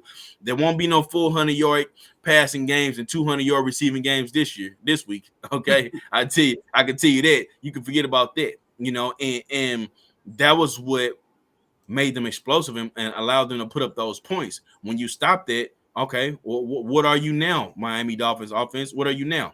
And here's the other part to this too. The Patriots, actually any Bill Belichick team that we've ever seen, they love to run the ball. Miami just gave up over 200 yards on the ground against a team that don't really even run that well. Against a team that don't even run that well. Patriots like to run the ball. Okay, so I expect a big day. Here go another one for you, Miles. Ramondre Stevenson, man. Ramondre Stevenson is going to have a big game this game, and he's going to be able to run the ball pretty successfully. At least I say 130 yards at least on the ground. Maybe a touchdown or two. I think he has a pretty big day today. Mac Jones was also solid last week. He threw for quietly over 300 yards and 3 touchdowns. You know what I mean? So, and if it wasn't for that last play where the guy didn't tap his feet, they had a chance to come back and beat the Eagles. You know what I'm saying? For a game-winning drive. So I got the Patriots holding on, their defense slowing down to it just enough in order for them to control the clock. I think that's going to be the key to them. Controlling the clock, playing good defense, and I think they'll be okay and running the ball and putting up points. So give me 27-24. It's going to be a close one. It's going to be a close one. The Patriots are not built to really blow anybody out, especially not against the Miami Dolphins, but I think they can pull this one out, man. Give me New England at home, 27-24 of my final score of this game, dog. Ooh. I can't argue, man. Like I said, because I didn't even think about the run game with the Patriots as well, because just like you said, man, is when Austin Eckler is going for whatever it was he went for, man. Let my dog when Austin Eckler gets about $120 on you, that means that Ramondre Stevenson got to go for 180. Then don't he? I don't know, man. but that's a very good point, man. If they can really get that run game going, and then that defense is as stingy as we expect it to be. And at home, so now it wouldn't surprise me either way, man. I'll take the talent on Miami, but I wouldn't be surprised if Bill found a way to get his guys to get this done. Absolutely, I'm with you there. Austin Eckler went for 117. That's what he went. 16 carries, 117. That's what he went for last week. So, yeah, man, I expect a big day on the ground for the New England Patriots. No, I don't know who it's going to be because they run with everybody. Maybe Zeke gets a little burn in this one, and maybe Zeke might get 50 or 60, man. Who knows, man? He might get 50. So, on to the next one, man. We got another divisional matchup, Willie Jack. We got New Orleans going to Carolina to take on the Panthers, man. And I'm gonna take New Orleans, man, in Monday night game. It's a Monday night game, as well. And just so everybody knows, there's 2 Monday night games. We'll get to the next one. I hate that. I meant to ask you about that as well. Why in the hell? Why do they do that? Especially with them being at the same time. Like they overlap. Like I don't understand the thinking behind that at all. Like I don't know, but go ahead. I'm sorry. Go ahead. Who you got? Yeah, I'm with you, Willie Jack. I don't understand it as well, but hey, it's 2 of them, man. And like I said, we'll get to both of them. But first one we'll talk about is this New Orleans going to Carolina, and I'm going with New Orleans in this game. Carolina, they're still building. They still have a few issues up front in terms of protecting Bryce Young. And I think the Saints are going to eat that up, man. I think the Saints going to eat this up. I think the defense will feast on this Carolina offense. I think they may figure out a way to do something, just a little something, but not much. You know what I mean? Carolina is out their key piece on defense too, and J.C. Horn, he's on IR. So Olave, you got a free day, brother. You got a free day. You don't have to see J.C. Horn every play. And I think this is going to open up things for not only Olave. Michael Thomas didn't look bad, but then also, like I said, Rashid Shaheed, man. I think the weapons that New Orleans has, man, is sneaky, man, good, man, like really good. So if those guys can come out and do that thing, I expect them to, and which I think they will. I think it's going to be a pretty easy day for New Orleans. and it could be a long day for the Panthers, man. So I'll give me New Orleans in this one, 30-10. And actually, I'm gonna go ahead and predict it's gonna be a defensive touchdown in this game too. Expect New Orleans to score some type of defensive touchdown in this game. So yeah, give me New Orleans over Carolina, 30-10. No, I like a lot what you said too, and I definitely like the Saints offense that they got, man. Especially, I mean, we haven't seen the run game necessarily get going yet, but we already saw David Carr show that that he's gonna be able to kind of spread this ball around and be explosive, which Dal Rashid did in a live A going for 100. You know what I mean? So they are gonna be able to move the ball through the air here. And especially if you say if JC Horn is out, I think he is on IR. You right? Damn, man. Man, Kings, man, my dog, man, come on, man. I'm waiting on you, big dog. Come on, man. But I'm taking New Orleans as well. I'm going 24-16 because I do still think this Carolina defense, they do have some talent on that defense, like I said, in that front seven. And so I think they can still be stingy. It's another divisional matchup as well. And so I'm going 24-16. New Orleans gets this one on the road. Gotcha. All right, Willie Jack. And then that leads us to our second Monday night game, man. We talking about Pittsburgh, man. Cleveland is going to Pittsburgh to take on the Steelers. Willie Jack, I got a feeling who you got. Yeah. Talk to me, dog. Yeah. So I'm taking the Steelers. No, I'm gonna do a little more. I'm a little more confident now. I'm taking my Steelers to get back on track, man. Got Cleveland Monday night coming to Pittsburgh.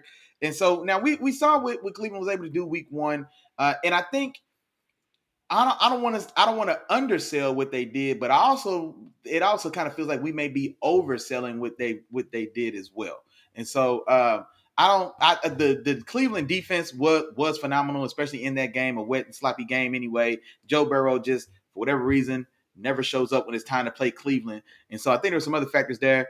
But still, this offense still doesn't scare me. Well, namely the passing game. Deshaun still hasn't shown me anything, or he still hasn't shown me that he's trending back towards the guy he was before he left. Now, the worry for me in this one is, of course, easy. No surprise anywhere. Nick Chubb. Nick Chubb can win this game on his own. 24 carries and 160 yards later, this could be an ugly, grinded out Nick Chubb game, and man, it could go really bad for us there. But I'm taking my Steelers in a very close, hard-fought game. I'm going 23-20 because there were plays to be made in that San Francisco game, in our passing game, honestly. Kenny Pickett just couldn't hit the wide side of a barn. And so, I mean, but there were plays to be made there. I don't know, man. I'm not going to lie. Am I getting it? Maybe I am getting a little home cooking, man, because that damn Cleveland defense looked damn good, man. Zadarius Smith is the partner in crime that Myles Garrett has been waiting for on the other side. Myles Garrett gets a sack as well. Man, you see the highlight. He's doing some like weird like crossover dribble thing, pre-snap, then he rushes the center. Myles Garrett just looks like a weird dude. Like Myles Garrett just seems like a off-brand kind of character, man. But still a super dominant player in his own right. Like I said, I like the addition of Zadarius Smith on the other side. That secondary were smothering the Bengals receivers in that week one matchup as well. We're also going to be down Deontay Johnson, our number one receiver, our best receiver, our best route runner for sure. And so there's a lot to prove for my Steelers in this game, but I do think we rebound and maybe we start to look like the team that I anticipated us being when this season started. So I got us getting back on track, 23-20 in this Monday night game. Yeah, but Jack, I don't know about that one, bro. I don't know about that one, dog. All right, man. Look, so here's the thing, man. This is huge for you in your bold prediction, Willie Jack. This game right here. This is huge. Yeah. Okay. This is for your bold prediction. This is a must win. Okay. Y'all got. I'm feeling that way too. This feels must win in general. In order for them to come through with the bold prediction that you had, you know what I'm saying? So this is a must win for you, man. The unfortunate part of this is that, man, y'all banged up. Deontay Johnson is out this game. We already talked about Cameron Hayward. Our right tackle is our right tackle may be out, so we may have to start rookie Broderick Jones at right tackle as well as. So yeah, and then like you mentioned, Nick Chubb is coming to town. Yeah. He'll be there, you know. So that's looking a little rough for you guys, man, to say the least, you know. But those are part of the reasons I got the Browns winning, man. And I know we mentioned a lot about Deshaun Watson and about him not necessarily trending toward being better or much better from last year. But just like I said, man, I because of the weather in that game, it was so terrible. I think there is still room for improvement. I think we're gonna see a little bit better Deshaun Watson this particular week. I think he's gonna be more on target with throws. Still think defense is gonna be tough in different ways, but I think he's gonna be a little bit more on target. But the main thing is gonna be Nick Chubb. Okay, now they are without Conklin, but here's the other part to that. Okay, they bring in rookie DeJuan Jones. All right. And I don't know if you guys, Willie Jack, I know you probably remember him, but a lot of you guys probably don't remember DeJuan Jones. DeJuan Jones was he made my top 5 list in terms of tackles coming into the season. He was my number 3 tackle. 6'8", 374 pounds is who's stepping in there, okay? So he may have some trouble with TJ Watt in terms of the passing game, but I don't think there's going to be too much, you know what I'm saying, that he's going to have a problem with in terms of the run game. You know what I'm saying? So, and that's one of the biggest parts of this Cleveland offense is the run game. So you put that big body out there, I don't think he's going to have a problem moving people, okay? But his first task it's always TJ Watt. TJ Watt is a game changer. When he's fully healthy, man, I don't think there's anybody that's better, coming off the edge, man. So TJ Watt he can wreck a game himself. We know how dangerous he is. But ultimately, man, I got Watson cleaned up a little bit. I ain't gonna do too much on you, Willie Jack. I got Watson cleaned up a little bit. I got this Chubb being able to run the ball pretty well, especially without y'all big guy in the middle. And Cleveland wins this game, man, 24-17. That's my final score here. 24-17. Oh no, you're exactly right, bro. And I didn't even mention as well. Yeah, Cam Hayward on IR as well. So yeah, man, the captain in the middle's out. I mean, it sounds like a tall order, man, when you say Nick Chubb's coming to town. Now, here's the one thing I want to remind you of when you mentioned DeJuan Jones. See, because you might not know this, because you was on the outside. You know what I'm saying? Me and Tom and Miles, man, we was in there bumping uglies with them big boys, man. What you can't forget, though, Chop, is the low man wins. 6'8's a awful long way from the ground, man. 6'8's awful high up, and the low man wins. So I'm just going to leave that out there. That's all I'm going to say, man. The low man wins, dog. Low man does win, but when you under 378 pounds, that's a lot more weight. It's a lot more weight to move around there. I'm just gonna put it out there. I was outside, so I lead the big ugly to y'all. So y'all do your thing. You do your thing. But the low man here we go. Yeah. We'll see how that game's played out. And we'll all get a chance to watch that one, man, on Monday night for sure. But now, Willie Jack, it's time to get to the games of the week. Yes, sir. Games of the week. And I kick this one off, Willie Jack. My game of the week this week is going to be none other than Kansas City, man, going to Jacksonville to take on the Jaguars, man. And this is going to be a good one, okay? It's a very, very important game for both teams in their own aspects, in their own ways, okay?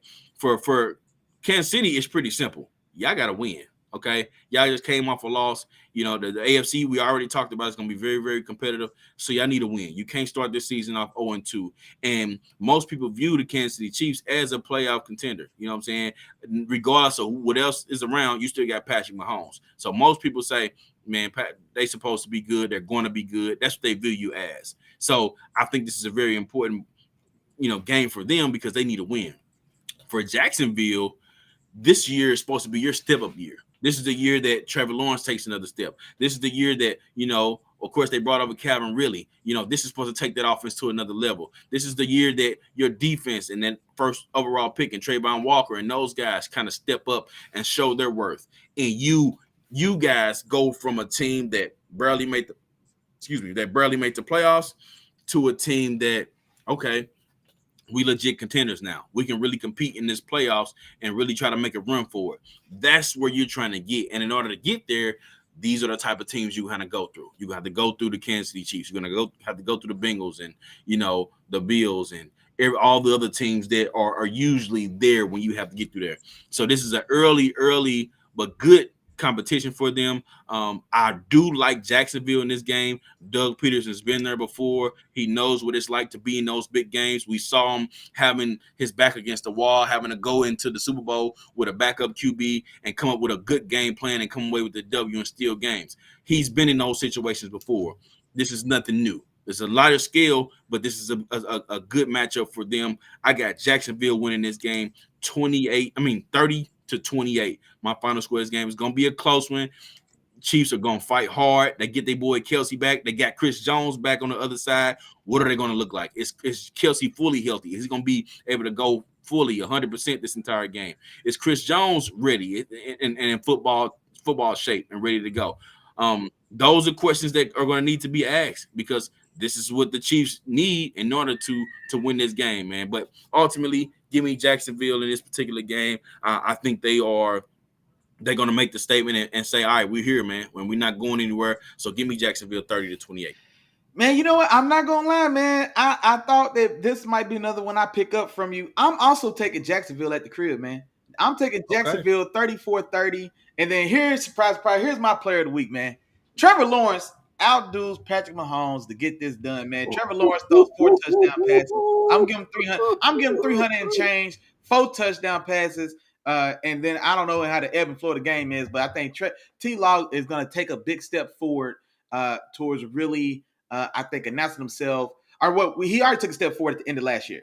But I think, in as early as this season is, but there's an opening now, man. There's an opening at the top of this quarterback hierarchy. We've seen ugly football from Josh Allen. We've seen ugly football from Joe Burrow. We've seen ugly football from not necessarily ugly football. We've seen lackluster clutch football from Justin Herbert.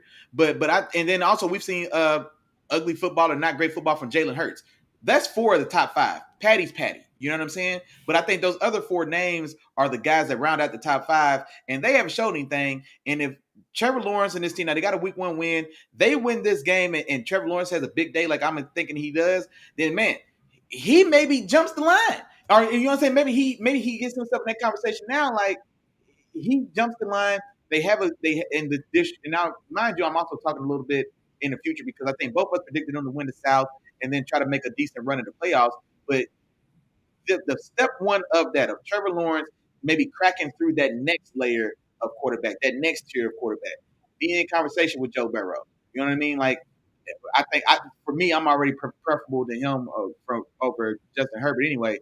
But Jalen Hurts was the guy I thought that was going to come in and take that spot that I think Josh Allen's kind of left that 3 spot open. And I thought Jalen Hurts was the guy that's going to sit in that chair. I don't know. Josh Allen is looking a little rough. Jalen Hurts hasn't looked the same with the new offensive coordinator. So this is prime time, prime opportunity for Trevor Lawrence to be like, man, hold on, you know what, man, I'll come up there and duke it out with Joe for number 2. You know what I mean? So I think this type of big statement game we can get from Trevor Lawrence and that team. Also like to see Doug Peterson going against his big brother. He came up under Andy Reid, and so now Andy Reid comes to his crib, and so he's going to want to show himself well when his former mentor is now coming to his house. And so, yeah, man, I'm excited to see this one for sure. I've got Trevor Lawrence getting it done, man. Like I said, 300 yards, 4 touchdowns. I think he outdoes Mahomes and gets this done. But Mahomes doesn't go down quietly at all. But 34-30, Jacksonville at the crib. Okay, Willie Jack, I ain't mad at you, man. I ain't mad at you. I thought this is when I was gonna be able to get up on you, because y'all still have the Chiefs making the playoffs. I told y'all they weren't making the playoffs, but I still got them in the playoffs, but I didn't have them in that top spot. Man, my dog Miles in the comments, man, he said the Chiefs gonna step on their necks in a high scoring game. Snead is out for the Chiefs. Jags starting center and right guard are banged up, and then he's glad we take it Jacksonville as well. Well, here's another thing as well, man. That Chiefs offensive line, on the interior they're still pretty solid, but the tackle spots are still pretty weak. Donovan Smith on the left side, and then Jawan Taylor, who also came from Jacksonville, who's with the Chiefs, but neither of those guys were too strong last week. And if it wasn't for, I don't know, whatever ref, the line judge in that game, Jawan Taylor should have 6 false starts in that last game. So you can imagine that's going to be a point of emphasis now in this game, because the Jaguars know him firsthand, and it made national news. So he's going to be he's not going to have that early jump. And also this defense for the Jaguars, they got after the quarterback last week on the edge. Josh Allen, the other Josh Allen, the defender for the Jaguars, he had 3 sacks last week. And then also Trayvon Walker, who we just talked about as well, the rookie from last year, number 1 pick, he had a sack last week as well. And so now you've got young, hot edge rushers against the weakest part of that Chiefs offensive line. And then also, the Chiefs don't have a stronger, dependable run game to maybe keep them honest. And especially, like I said, if this one turns into a boat race, man, and those guys really start pinning their ears back, I think they may be able to get after Patty, man. And so that worries me a little bit as well. But I'm going Jacksonville at the crib, man. Trevor Lawrence making a statement, announcing himself as a true blue, real deal Super Bowl contender in this game. Gotcha. All right, well, we'll see what's gonna happen, Willie Jack. We will see what's gonna happen. Now let's on to the next game of the week. This is your game of the week, Willie Jack. We got Seattle going to Detroit, and of course, you know my dog Willie Jack is picking this as his game of the week because he's a big fan of Big Gino, or I don't know. I don't know if I should call him Big Gino at the last One week. Oh, because they my dog. My dogs let them know, man. Hey, man, come on back down here, man. You've been up on your pedestal. You've been up there hanging out, kicking. Hey, what's up, big dog? Chilling, having a couple shots, whatever. You've been jamming. Now, come on back down here, bro. Come on back down here. This is where we at. This is where it's really at. You know what I'm saying? Hey, now you in here with the dog. What you gonna do next? You know what I'm saying? So, hey, anyway, I digress. It's your game of the week, brother. No, I got you. Go ahead, talk to me. No, I got and no, you're right. And honestly, and this is why I wanted this to be my game of the week, because it's gonna tell me this is a game that tells me about both these teams. Did Seattle just come out and lay an egg against a division opponent who they probably maybe they did look a little past them, because when you see Puka and Tutu line up outside and you don't know who's running the ball and the offensive line looks terrible. I mean, you know what I mean? So maybe they just maybe I'll give them a mulligan. So this is a game for me for Seattle. If you're going to be a real deal contender in this NFC, like I thought they were, I thought they were going to rest this. I thought they were going to be in position to maybe steal this division somehow. Now that looks far gone. But this is a game you got to win. If you're one of them, if you're going to be a real contender, a team that can make a real run like I thought they could, then you've got to go on the road and win this game. You don't want to start 0-2, especially in that division that looks like San Francisco may run away with. So you've got to keep pace, and you've got to keep pace against the Oh, now we 1-0-2 now. Slow down. We 1-0-2 now. All right. Man, y'all still counting that win? Man, y'all still counting that win, man. Hey, they 1-0 and we 1-0, man. Come on, man. Hey, no, don't worry. San Francisco will fix that for y'all here in about 2 hours. San Francisco will fix that. But this is the game I need to see, man. Big Gino, you know I'm riding with you, big dog. They wrote you off. You ain't right back. You know I held you down. Now you got to hold me down, bruh.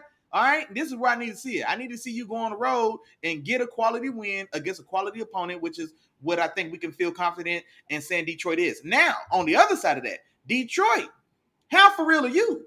Because Detroit was one of these teams as well that had all the hype and all the praise coming in. They were a popular pick to upset the Chiefs by a lot of people. I think I still took the Chiefs in that game, but they still do find a way to get that win. Now the Chiefs are a little depleted, and so maybe some people want to put an asterisk or take that away from them or whatever. It is what it is. But this is also a game where now you've got a quality opponent coming to your house as well. So now on both sides, I feel like this is a proven game for both these teams. Detroit's got to prove that the Kansas City game wasn't a fluke. We didn't just beat up on them because they was weak. No, we beat up on them because we real. And so that's what they get to shoot. That's what they get to try to show. And in Seattle, for their side, man, they just trying to shake that off. Like, hey, look, man, we laid an egg last week, but that ain't it. It's still Big Gino. I still can get this thing done, and this is where you get to show it and bounce back. So both those guys both those teams are clashing for different reasons. Damn. Now talk to me. Yeah, I said all that to say, if Detroit don't do nothing else, Chop, Jared Goff going for 30. Jared Goff going for 30, man. I can't not give Jared Goff has earned that 30 for me, man. Jared Goff is going for 30 or close enough. I've got Detroit winning this game 27-21, man. 27-21. It really feels like, man, it's a tall order, man. Seattle coming off that loss the way they did, going on the road, playing in that dome against that Lions team. The Lions are probably the closest thing to a college fan base. Like this is a franchise that's been starving for something to cheer for, it seems like, for 30 years. You know what I mean? And now they've got they can sniff the potential of being successful, and that place is going to be rocking. I mean, you know what I mean? And so I really think they're going to have just so much juice and energy in that building. And I think it may be a little too much for Seattle to overcome on the road. So unfortunately, my dog Big Gino goes down 0-2. I'm definitely going to have to find a way, expecting them to make some type of push or run later on in the season, man. I do think they are going to be a playoff team. But I'll take Detroit at home, 27-21. The Lions tell everybody to slow down and put some respect on our name, man, and they try to come out the gates 2-0. Got you. And I'm with you on that, Willie Jack. I'm going Detroit as well, man. And to be honest, man, I just don't have too much faith in the Seahawks this game. I don't have too much faith. Seattle, first of all, first and foremost, they have to improve to have a chance. Okay, they have to improve from last week. Last week was a terrible showing, man, against a team that most people would say y'all should have beat. So they have to improve this week. 5 targets was the most from any of the receivers last week. Okay, all the weapons that we are the most excited about: DK Metcalf, Tyler Lockett, and Jackson Smith and Jigba. The highest amount of targets any one of them has got, it was 5 last week, and the most receptions of those 3 receivers, was 3, and that was DK. That was the most receptions of one of those receivers. Yeah. And that's they can't be that. You can't have a game like that where the best players on your team only get 5 targets and the most receptions any one of them got is 3. Okay, you have to go into the week planning on making sure those guys touch the ball. Now I understand you got a young talented running back in Kenneth Walker, and he is very talented, but you weren't running the ball well. Okay, and you were losing this game. You've seen the trajectory of this game. You got to find out ways to get the ball to your guys, man. You got to do that. But ultimately, I just don't see them improving. They're without both of their starting tackles this game. Okay. Oh, that's right. Yeah, Charles Cross is out as well. Yep. You have a rising Aiden Hutchinson, man, and I watched Aiden Hutchinson against Jawan Taylor in that game against the Chiefs, man. Aiden Hutchinson looked like he's taking a step forward. Looks like he's coming, like he's not going anywhere. And you talking about him going against a backup tackle today? I expect him to have a big day to wreak havoc on Geno Smith this entire day today. He's going to have a big day. I expect at least 2 sacks from him. And then Detroit, they didn't score 30 last week, man, but I got them scoring 30 this week. I think we're gonna see more from Jahmyr Gibbs too. In the few touches that we saw from him, he did look explosive. So I think they're gonna find more ways to make sure he touches the ball and creates plays for this offense, get him the ball in space. So I think Detroit wins this game pretty easily, man. I got Detroit winning this one 31-17. That's my final score. Ooh wee. Man, you spread that one out a little bit, man. We got some comments, man. Hey, shout out to my dog, man. OJ Dubs in the building, man. That's my CMU brethren, man. He's a Seattle native, man. So that's the home team, man. So he's definitely pulling for his Seahawks. He's got them bouncing back this week after a disappointing week 1 game. Man, our other dog, man, Big Chef in the building, man. Big Chef Gaming. He's buying into that Detroit hype, man. Said Detroit's up and coming. He believes Geno's been exposed. And then, he's going hard at DC at Legion of Who. And so Big Chef isn't getting no Seahawks any chance in this one. It doesn't sound like. Wifey in the building as well, man. Mrs. Boyce, she said, yeah, that Seahawks defense sucks. Man, hey, man, y'all going hard on these Seahawks now. The fact that now that the chat's going so hard against Big Geno, I feel like y'all trying to write him off. And y'all know what happens when you try to write off Big Geno. He don't write back now. Y'all don't do nothing silly. Y'all can write Willie Jack. Don't do right back. So now don't do nothing silly. Don't do nothing silly, Willie Jack. Don't do nothing silly, dog. Nah, I'm not gonna lie. The fact that Seattle's down both tackles, yeah, I forgot. Yeah, Charles Cross is out as well, and yeah, man, Hutch is he's Junior Max Crosby, and I hate saying that because I don't want to just compare white players to white players. And I feel like I get caught doing that. I'm talking too much out loud. I didn't mean to say all that out loud, Chop. But I hate but you know what I mean? Like, I hate, I don't want to just compare him like, oh, yeah, he's another good, almost elite white. I don't know. Anyway, maybe I'm thinking too deep. Well, no, I've heard that, like those. Let me explain.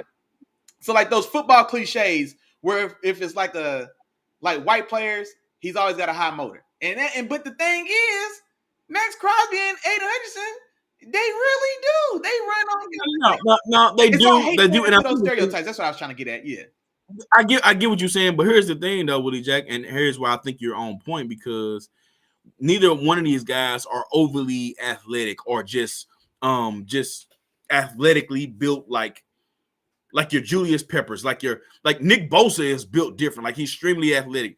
Myles Garrett is a freak of nature. Yeah. You know what I mean? So you can't compare guys like Aiden Hutchinson to those guys. You know what I'm saying? Even a Michael Parsons or a TJ Watt. TJ Watt is different too. Mm-hmm. Aiden Hutchinson and Max Crosby, the reason why it's a good comparison because neither one of them are like just over the board super athletic. No, they have high motors. They have good technique. The only thing is, I would say as of right now, from what I've seen, I think Aiden Hutchinson may have a little bit better of a technique than Max Crosby, and maybe a little bit better. Okay, not I would say better pass rusher than Max Crosby. I think going into the season. Watch when you see it. Watch when you see this season play out, Willie Jack. Because Max Crosby, don't get me wrong, Max Crosby is a good pass rusher, but I think he's got great hands. I like Max Crosby's hands. Max Crosby, I think his ceiling is 12, 13, you know what I'm saying, around that range of sacks per season, could possibly get up. I think Aiden Hutchinson can get you 15, 15 a season. Honestly, I didn't think he was that type of guy. Yeah, I didn't think he's that. I didn't think he was either. I think he was going to give you steady production coming out. But watching him last week, that's what got me feeling like, hey, man, this guy's, hey, man, but watch out for this guy. You know what I'm saying? Watch out for him. So I'm anxious to see what he's going to look like this week. But no, I'll like to say I get your comparison because there we go. Yeah, see, I appreciate it. Yeah, like I didn't want to fall into those old stereotypes of white guys are just try hard guys and you know what I mean, and all that. So I wasn't trying to do that. But see, my dog, you see, that's why you my dog. You get me? Yeah, both those guys. I feel like both those guys really do win just as much on effort as they do on anything else. You know what I mean? Like they may not always win the first rush, but then they rebound and win that second and third. You know what I'm saying? They find a way to still get home. But no, man.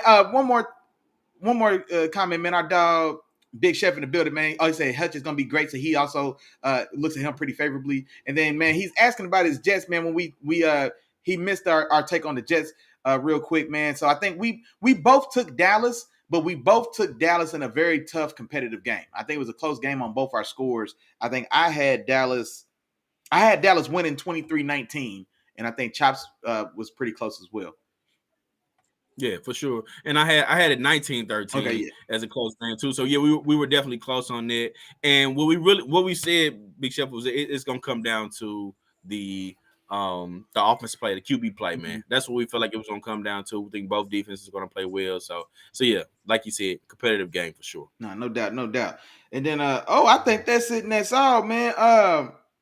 Real quick, what you think, man? Run down the player of the weeks or what you got for it? Yeah, let's run back these player of the weeks, Willie Jack. Who was your player of the week again, man? Let me know what's going on. Give me some numbers. Talk to me. I got T-Law. Trevor Lawrence out-dueling Patty Mahomes at the crib today, man, going for 300 yards and 4 touchdowns. The announce stuff on this national stage as a true blue, real deal Super Bowl contender. So give me Trevor Lawrence as my player of the week this week. Okay, gotcha, man. And my player of the week, man, is going to Joe Beasley, man. I'm going with Joe Burrow. I say, and I'm gonna put specific numbers on it, man. Give me 326 passing yards. I like it.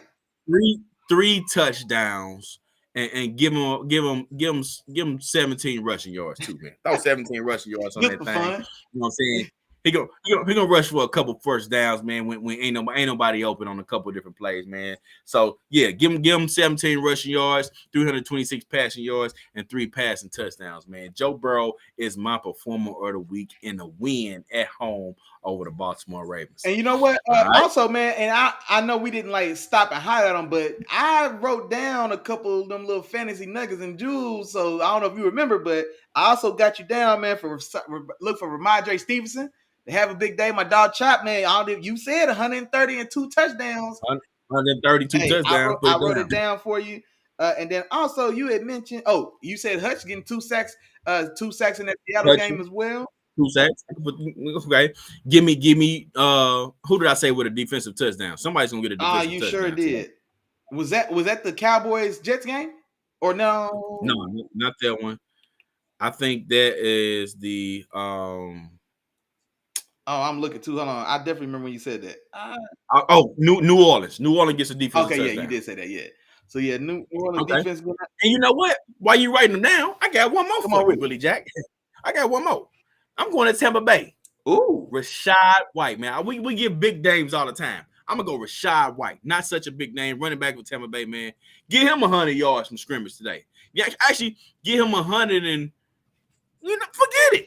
150 yards from scrimmage today, man. I don't know how it's gonna come. Gotcha. I don't know how many gonna be rushing, how many receiving. 150 yards, from scrimmage today, man. Get him a touchdown too. Yeah, and then just for kicks and giggles, I mean, while we at it, I mean, go ahead and give Jamar Chase 150 yards without nobody in Baltimore's secondary. Wouldn't have mattered if they was there anyway, because it feels like he gets 150 yards anytime he plays Baltimore. So give him 150 and 2 touchdowns a day. And then, matter of fact, man, give Calvin Ridley a big day, man. Calvin Ridley catches not 1, not 2, Chop.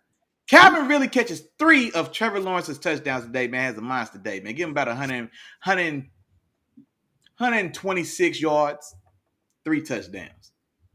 I ain't gonna lie, Willie Jack. If anybody gonna be happy about that, it's your boy. Your boy gonna be happy about that. Calvin really. I tried to get him on every last one of my teams. Yeah. I tried to get him on every last one of them. But yeah, man, I'll be happy if I see that one. 3 touchdowns from Calvin Ridley today. I ain't mad at you on that one. All right. But Willie Jack, man, we came, we saw, and we conquered. That's it, and that's all, man. We went through each and every game. We went through the Thursday night recap. We told y'all who was gonna be the performer of the week. We even gave y'all a few extra fantasy nuggets, man. We gave y'all a little bit of all that information. Absolutely, and we appreciate each and every one of y'all for tapping in with us. Of course, y'all talk to us, and we talk back. As always, man. Willie Jack, you want to go bring us on home? Man, already, man. Like my dog said, that is it, and that is all, man. We have came, saw, and conquered one more time, man, for the members that fell through the building today, man. We got it started with my dog Miles, man. First one in the chat today. I'm telling Mama, you slipping now. I don't know what's going on with you, but you slipping on your pimping now. They done got you twice in a row now. My dog Miles is in the door, man. The fam band was definitely in full effect, man. That's my mom. That's my sister. Appreciate y'all. Love y'all. Y'all know what's going on. Mrs. Boyce was in the show today as well. Mrs. Chop. She's on Pretty Tony's heels in that weekly pick'em. It's not too late for y'all. It's not too late for y'all, man. Y'all holler at Chop, man. Emails, man. We can. I got 2 minutes, man. Hey, y'all got 2 minutes to make them picks, man. Are they gonna lock? It's gonna lock in just a minute. There you go, man. So get your picks turned in before it's too late. And if you still want to get involved, man, y'all holler at Chop, man. Inbox me your email address, man, and he'll send you the link to get involved with that. Man. Big Chef in the building as well, man. He wants to see his Jets surprise those surprise those Cowboys. My dog, Terrible Time Walker, was in the building looking for his Texans to get a dub today. Man, I'm looking for you. I know I'm missing somebody. Oh, my dog OJ the Juice from Seattle, man. He was in the building as well, man. My Seattle brethren, my Central Methodist brethren as well. I'm scrolling for y'all, man. Y'all know what's going on. If I forgot to say your name, damn, my bad. But charge it to my head. Don't charge it to my heart. You know we thinking about you, big dog. It's football Sunday, man. We 5 minutes from somebody's kickoff. Y'all know what's going on, man. Go find your favorite spot on your couch. Give your wife or your kids something to do. Get your cold adult beverages. That's your thing. And sit down and get real comfortable, boy. And lock in, big dog. It's football Sunday. Ain't nobody else got nothing to do. But sit down and get real comfortable, man. Enjoy yourself. Stay safe. And until Wednesday, we will be back, man, and go over all the action from today. And until then, we will see y'all. Peace. Peace.